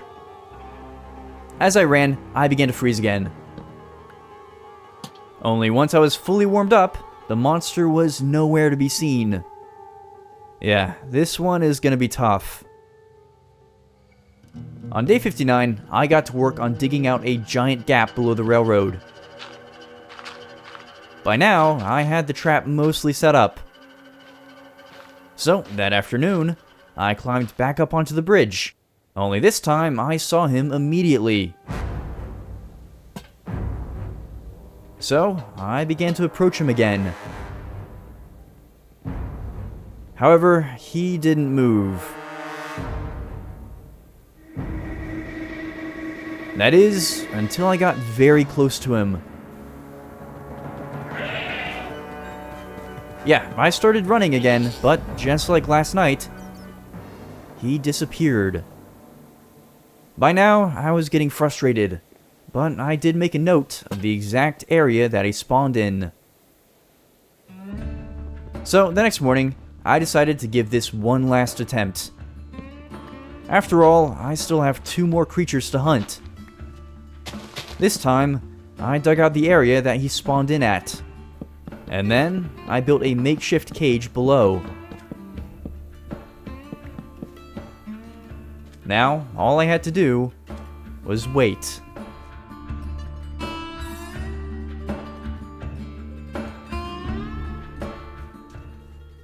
Any second now. Any second now. Oh! That was immediate, okay.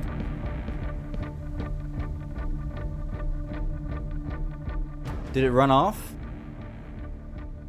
I hesitate to look.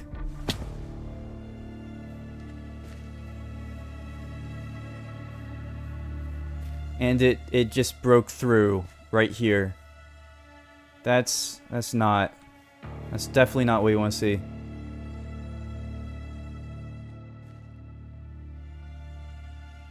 Yeah, well, I really don't know how I was ever able or ever meant to kill this one if he just disappears immediately. I don't know. Seems like a Mothman situation. Maybe some of these were just automatically impossible to defeat. I don't know. I would really hate to see what a difficulty level of 5 looks like. Okay. I have a schedule to keep, so I really can't sit here and try and defeat a creature that doesn't seem defeatable. On day 61, I began to clear the ice in front of my boat. Yeah, I'll be honest, Appalachia is really making history here. I've never failed on so many creatures before. I think it's just because some of these are really famous and... Alright, well, we're just gonna break the ice right here, and if he wants to come and run at me, then he can get stuck in the ice. I know that that's not how that's gonna pan out, but it doesn't matter anymore. That's great. Okay.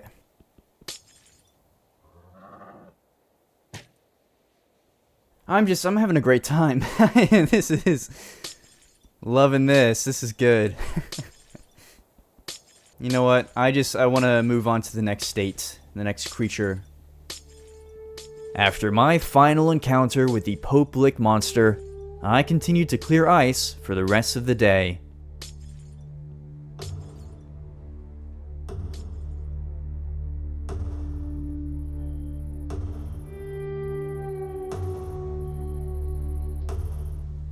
The next morning, I could finally move on from the trestle, and with yet another creature of folklore proving to be too difficult, I realized that Appalachia is turning out to be one of the hardest locations yet. As I continued south, I looked around for signs of the broken antler, so I can get my next creature assignment.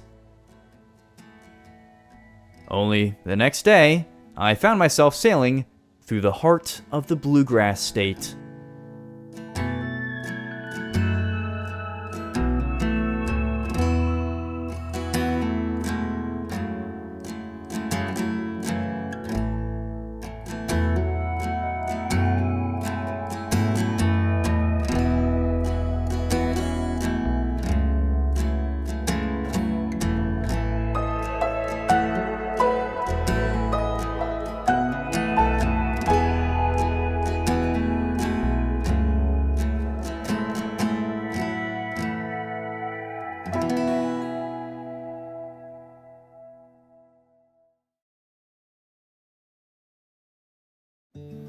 On day 64, I entered a new part of Kentucky, as I was now back in the mountains.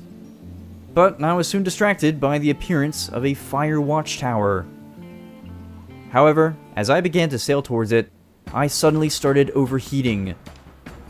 Oh, I'm overheating. Okay, stop cruise control. Gotta get in the water. I crafted shears and then collected some leaves, which I used to craft leaf armor. This will keep me cool for now, especially as I explore this abandoned tower. I began to make my way up the broken stairs. Oh, look at my boat from up here. That's pretty cool. Look at everything from up here. Alright, this is definitely some sort of safety violation. These stairs definitely weren't safe, but I made it to the top anyways. Huh. This is not exactly what you want to stumble across. There was a lot of chicken and fuel in here. Just so much chicken. And then I noticed this book. I saw it again today. It's not a deer. I know what a deer looks like. It's not a deer. Yeah, okay. That's, I don't even know what to say to that, but, alright. I then decided to stay here for the night.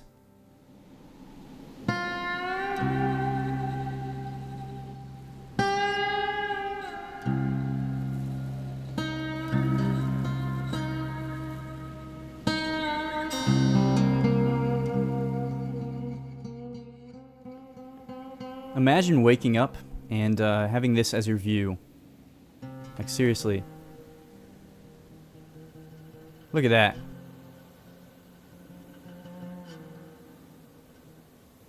Well, I am overheating now, so I have to really rush to the water.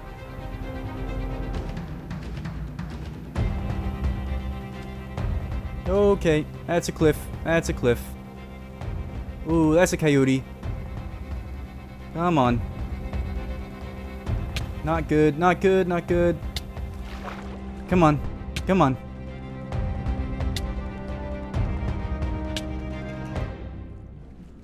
Okay.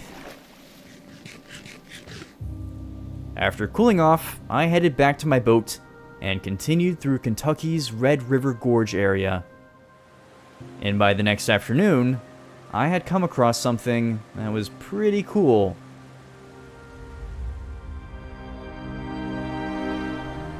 Often called the Niagara of the South, Cumberland Falls is a 68-foot or 21-meter tall waterfall that sits deep within Kentucky's share of Appalachia. These falls have a lot of history, as not only did they house multiple groups of Native Americans for up to 10,000 years, but these falls themselves are ancient, as the Cumberland River had to carve into the surrounding rock for millions of years in order to create this waterfall. However, Cumberland Falls is more known for its nighttime spectacle, as this is the only place in the Western Hemisphere that you can see a moonbow. Moonbows are the nighttime equivalent of a rainbow, using the light from the moon to create this incredibly rare phenomenon. Needless to say, no trip through Appalachia is complete without a stop at Cumberland Falls.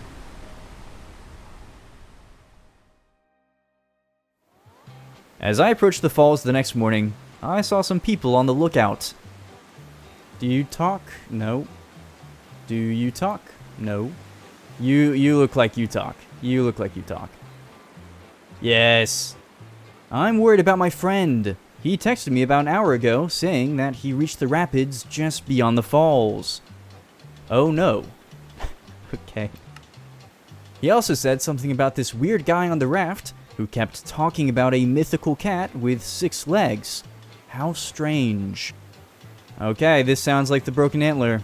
I will go take a look. Really? Thank you. Sure thing, Fred.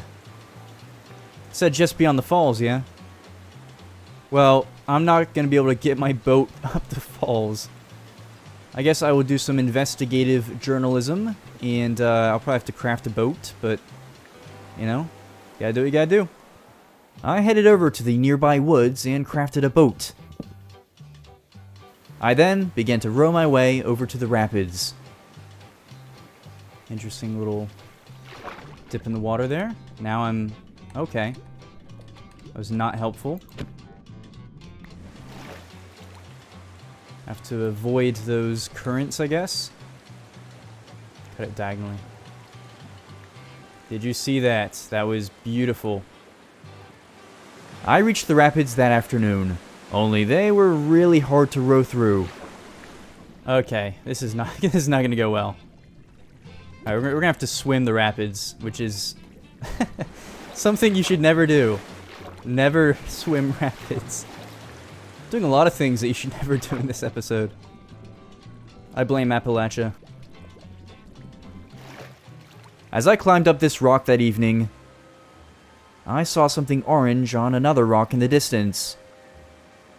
So, after crafting a new bed, I approached it the next morning. Okay. So yeah, this is definitely the crashed raft. Oh, okay, this is good, this is good. This is our next thing. But I don't think I see anyone. Yeah, unfortunately, Fred's friend is, well, he's not here. We'll say that. Okay, let's read about the Wampus cat. A definitive guide on hunting the Wampus cat. Difficulty level, 3 out of 5. Alright, that's manageable. Okay. Weakness, water. Location, Tennessee and North Carolina. Deep within the dense forests of Appalachia, where the ridgelines block the sun and the ancient mountains stand still, the Wampus cat prowls.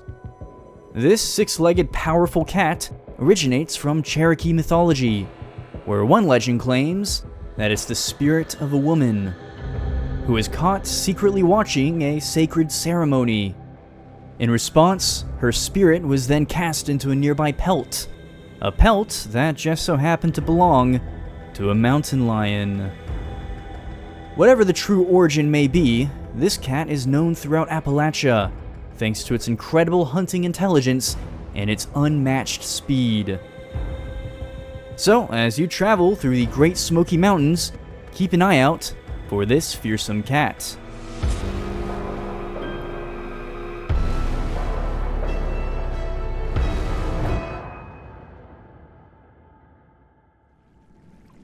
With my next creature in mind, I headed back for my boat, as I have to get to Tennessee.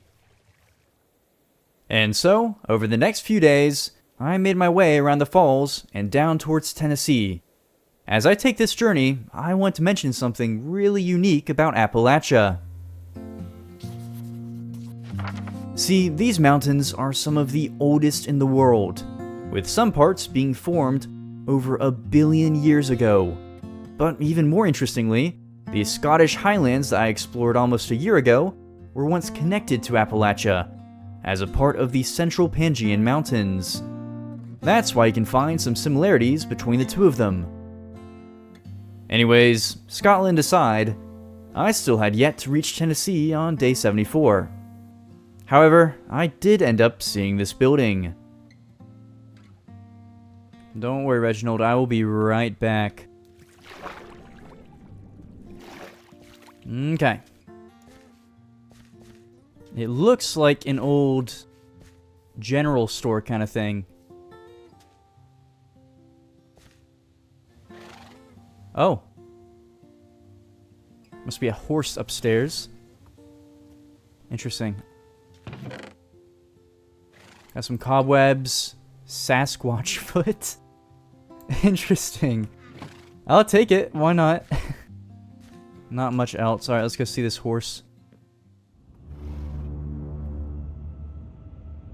That's not a horse. Oh, oh. Hey there. Oh, oh. This isn't good. What are you doing to me? Don't do... Okay. Okay, I don't know what that was. But we're getting out of here. I had no idea what just happened, but I knew that I needed to leave, fast. So I got back on my boat and swiftly continued on my way. Thankfully though, as I passed the Cumberland Gap the next morning, I found myself in a new state. Oh, look at that, we're in Virginia now. You know, in order to avoid confusion, I feel like they should rename this one East West Virginia. So that way people know that this one is east of West Virginia. Just a little thought. I really should be president.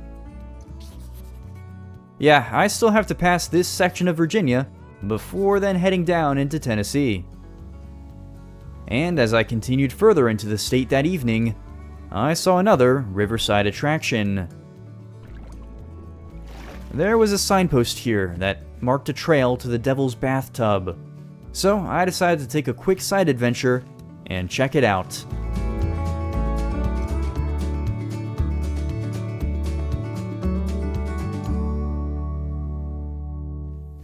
As I followed the trail the next morning, I realized that I had left my food on my boat. But this wasn't an issue, because surely I could just hunt these porcupines. This doesn't seem like a good idea, but maybe it is. Maybe it will be a good idea. Okay, I'm just gotta time this aim right. Come here. No, no, no. Okay. You didn't drop any food. Okay. How about one of your friends here? Oh. Hi there. No, no. I don't think these guys drop food. I do not think so. Do they even, like, do damage? Oh, yes, yes they do. Yes, they do. Yep. That's such a silly thing to just wait and find out. Okay, that can stop now. That can... No, seriously, that's good. That needs to not happen anymore.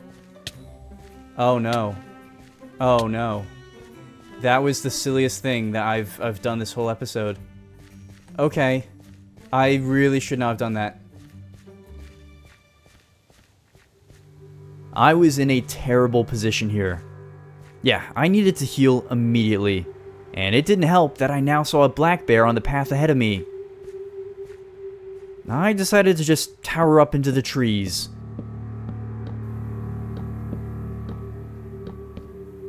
And this is where I remained for most of the day.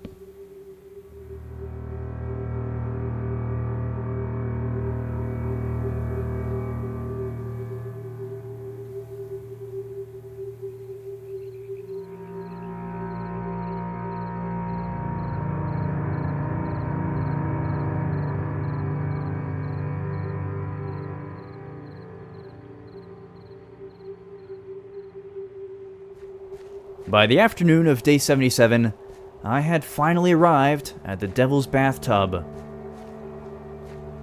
This looks like it's it, yeah. So is there any food here? No, probably not. Is this water gonna heal me? Probably not.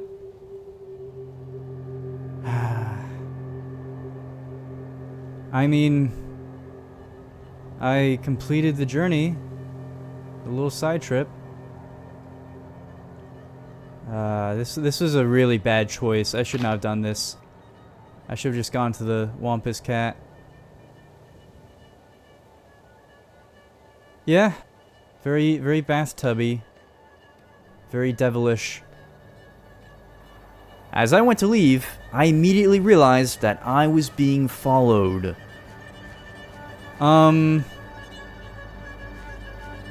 Is that really? Yes, it is. Yes, it is. Okay. Alright. It's following me. It's following me. And now I'm freezing. Now I'm freezing. This is really bad. This is actually so bad. I knew I could not go back down that path. So I headed into the forest, hoping to walk south until I reached my boat.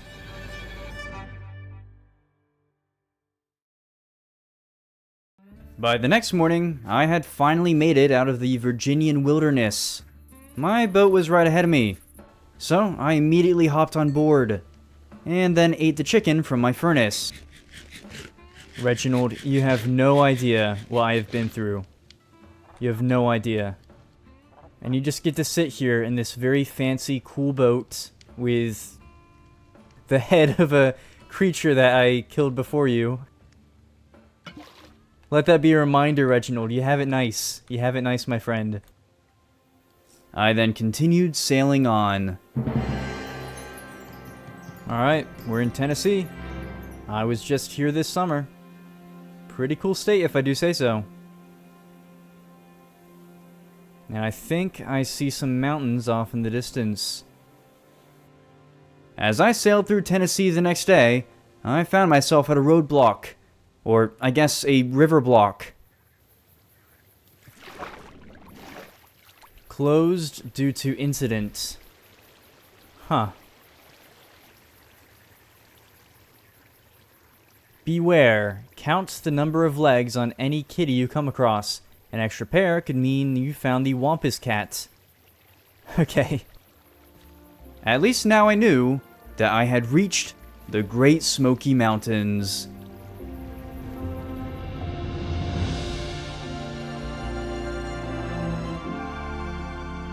These are the Great Smoky Mountains, one of America's most famous mountain ranges, and one of the world's most ancient. Here you can find over 4,000 different plants, 140 species of trees, and around 1,500 bears, along the many hiking trails that climb into the smoky atmosphere. Speaking of which, these mountains have been known for their foggy appearance long before they got their modern name, as the Cherokee natives called these mountains Chickanahay, which roughly translates to Land of Blue Smoke. This effect is caused by the volatile organic compounds, or VOCs, that are released by the abundant vegetation. In other words, a lot of oxygen is released into the cool Tennessee air. Even though we're just passing through these mountains in this video, in the future, I would love to dedicate a whole episode to this region, because the Great Smokies really are incredible. Over the next few days, I made my way deeper into the Great Smoky Mountains, keeping an eye out for this six-legged cat. However, it wasn't until day 86 that I would find something. As I entered this large scenic lake, I ended up spotting a cabin off to the right, so I headed over to it. Alright, Reginald, I shouldn't be too long. I just want to see what's in this cabin.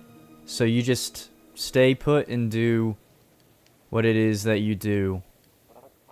Yeah, okay.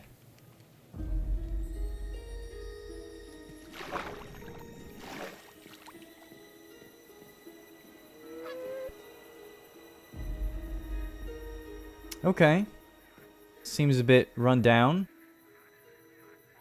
Alright. Wait, what's this? Oh! That is a giant bat. Clearly, it's the Appalachia bat. Alright. I'm just gonna brush over that. I want these.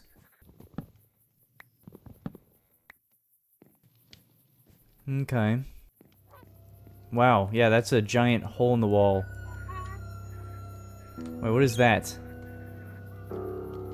That looks like a cavern. I reluctantly decided to enter the cavern.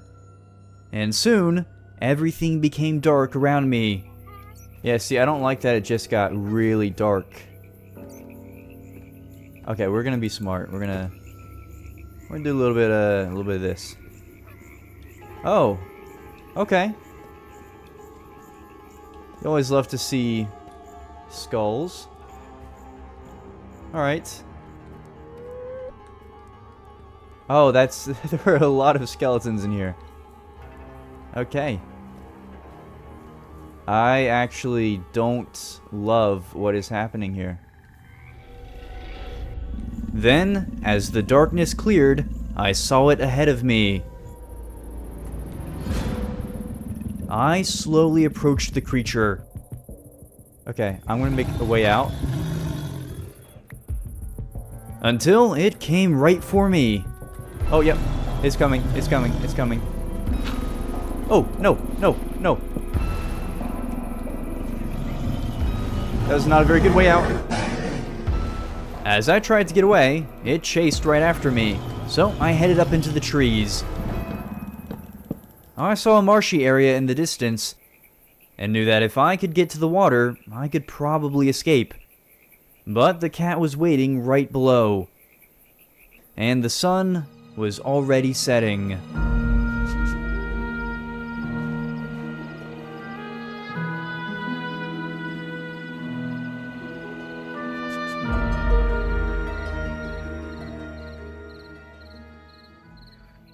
By the next morning, it was no longer below my tree.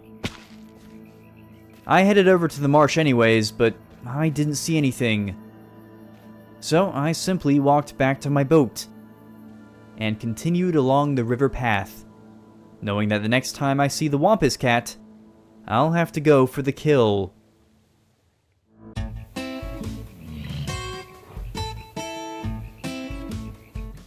On the morning of day 88, I saw another structure in the distance. Oh, look at this. A nondescript southern breakfast place. I wonder why I am here. Like, why is this here? Is there a Wampus cat inside? No, no. Looks like they're just actual employees. Okay. Hello. Hello, welcome to Pancake Place. Table for one. Do you know anything about the Wampus cat? No, but some guy was just here talking about some other creature. Wait, where did he go?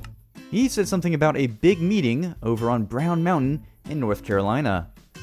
Alright, thank you. So, no table? You know what? If you guys actually have food, I'll have some food. Let's. You know, on second thought, I have some business to attend to. Hi, do you have food? No, of course you don't. Hang on a minute. This is huge. This is huge. I'm taking your fridge iron. I used this iron to craft some more iron armor. And an iron sword. I then decided to try and set up a trap inside the bathroom.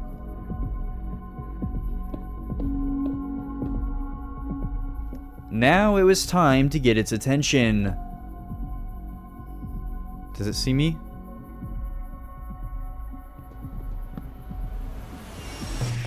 Yeah, it does, it does. I immediately rushed to the bathroom. Only it wasn't following like I thought it would. No, instead, it sat on the other side of the wall. Hi there. Welcome to Pancake Place. I cannot take your order at this moment. I decided to use this opportunity to defeat this cat for once and for all. So I broke a hole in the wall and started attacking. There we go, come on. Come on. Defeated by a bathroom in Pancake Place. How embarrassing is that, Mr. Wampus Cat? That rhymed. Okay. Okay. That was actually moderately stressful, even though it didn't do any damage to me. That was moderately stressful. With the Wampus Cat defeated, I only had one more creature to hunt, and I already knew just what it was. But upon finding the final creature guide on this table, I decided to read more about it. A definitive guide on hunting the knot deer. Difficulty level, this is all just a question mark. Love that. In the quiet backroads of Appalachia, there is a creature of ancient and unearthly origin, masquerading as a hollow deer. The knot deer is an unnatural mimic of a regular forest deer, using the innocent facade to lure its victims towards its glowing eyes. Its origin is unknown. Its purpose is unknown. But what is known about this deathly creature is that it has slowly been taking out the members of the broken antler. It is most important that you defeat this creature and save the natural beauty of Appalachia from something entirely unnatural.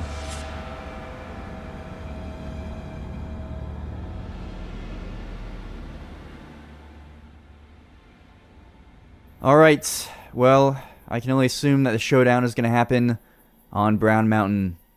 So, let's be on our way. I'm glad I made this iron sword. It's very helpful. I made my way through the rest of the Great Smoky Mountains on day 89, as I am currently right here, and Brown Mountain is right over here.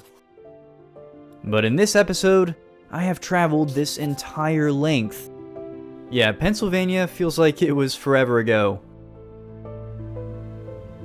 Anyways, that evening, I finally arrived in North Carolina.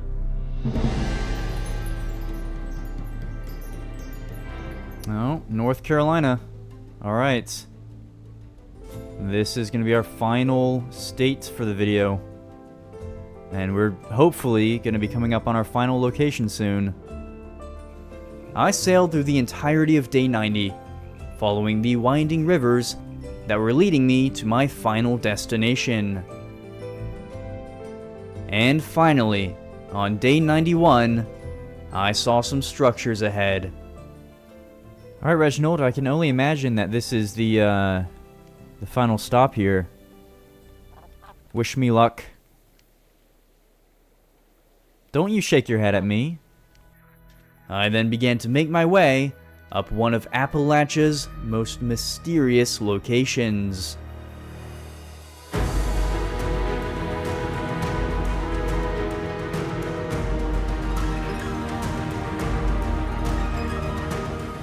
This is our final landmark of the episode, Brown Mountain. Now, you might be wondering why I saved a mountain for last, but honestly, this wonder isn't about the mountain itself, but rather the spectral mystery that it hosts.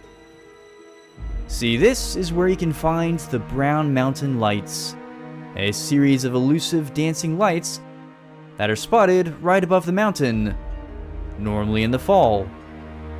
This is no new phenomenon, as it was first spotted by the indigenous groups of the area, with the Cherokee believing that these lights are the spirits of women who have lost their husbands to war, eternally searching for someone that will never return. Truthfully, that very well might be the case, as there is still no scientific explanation for these lights, marking a final mystery within these ancient mountains.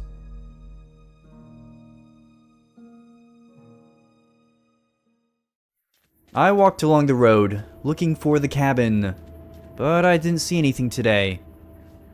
However, I did spot a cabin the next morning. Hey guys, I'm a little sad I did not get an invite to the party. I knew that this was it. This was where I was going to have to fight the deer that I've been seeing all along this trip. So I followed the trail of blood, even as it headed down along the highway. And soon enough, I saw it. Okay. Okay. Are we about to do this? We're about to do this. We're about to do this. Alright. Do I just have to look at you? Come at me. Come on.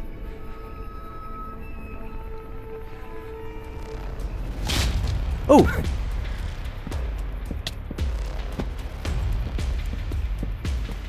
I narrowly managed to escape. Only, as I sat up here in the trees, I decided to get my crossbow out and do some shooting. This is what made me figure out how to defeat it. See, as long as I don't look at it, I can deal damage to it. So I did just that. Until I ran out of arrows. So now, I had to go all in and fight this thing up close. I'm going to approach it and just look down. Don't look into its eyes.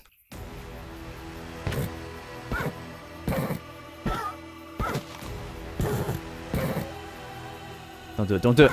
Don't do it. Come on. Come on. Okay. Okay. Okay. I'm still frozen. Okay, I'm good. I'm good. Okay, that one wasn't too bad. I think, you know, you just have to figure out what the weakness is. Maybe I didn't figure that out for Mothman or the Pope Lick monster. But yeah, I killed the most important one, okay? That's a win. That is a win. With the knot deer finally defeated, I headed back to my boat. Over the next few days, I made my way further south, as there is even more to this map that I simply didn't have time to explore. But for my Georgia and South Carolina viewers, don't worry, I will absolutely be covering places within your states sometime in the future. Anyways, as I make this final trip south, let me rate the difficulty of this location. Appalachia was tough. I didn't deal with a lot of wildlife this episode, but the wildlife that I did deal with gave me some trouble, like the porcupine. But of course, it was the folklore that carried this difficulty rating. As for the first time ever, there were 2 separate creatures that I just couldn't defeat. Anyways, with all of that in mind, I give Appalachia a very solid 8.5 out of 10 in terms of difficulty. As I found a stopping point on day 97, I realized that I was only 2 days away from base review. So I got right to work on adding my final improvements, which mostly consisted of a smokestack.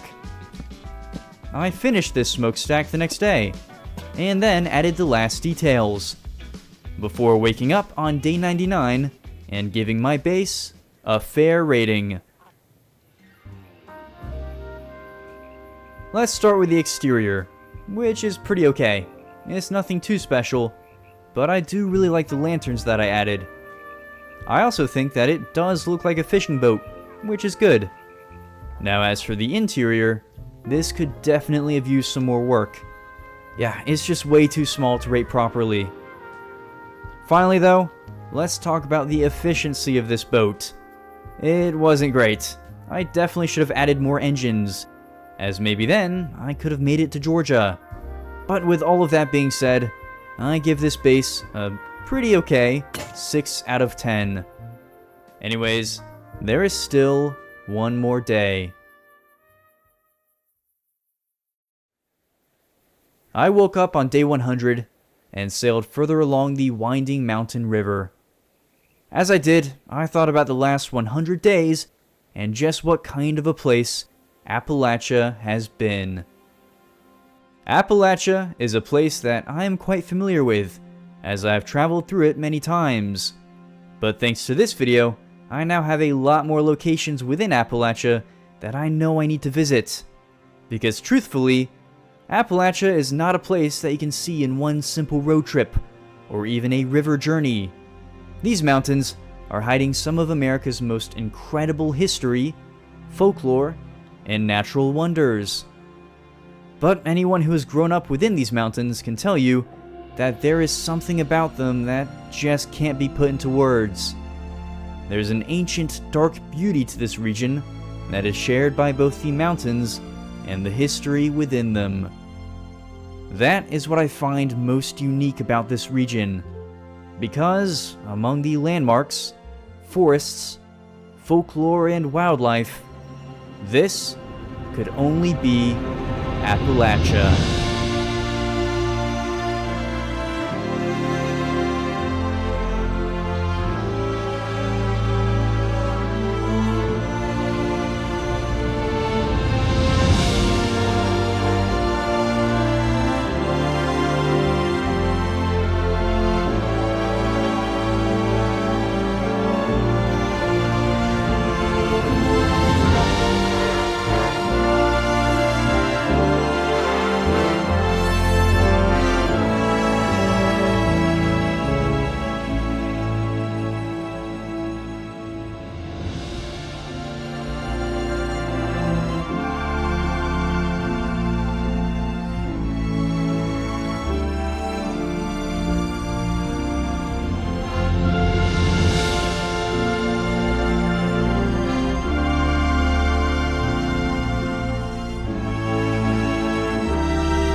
Alright, with that being said, thank you all so much for watching, and I will see you all in the next episode.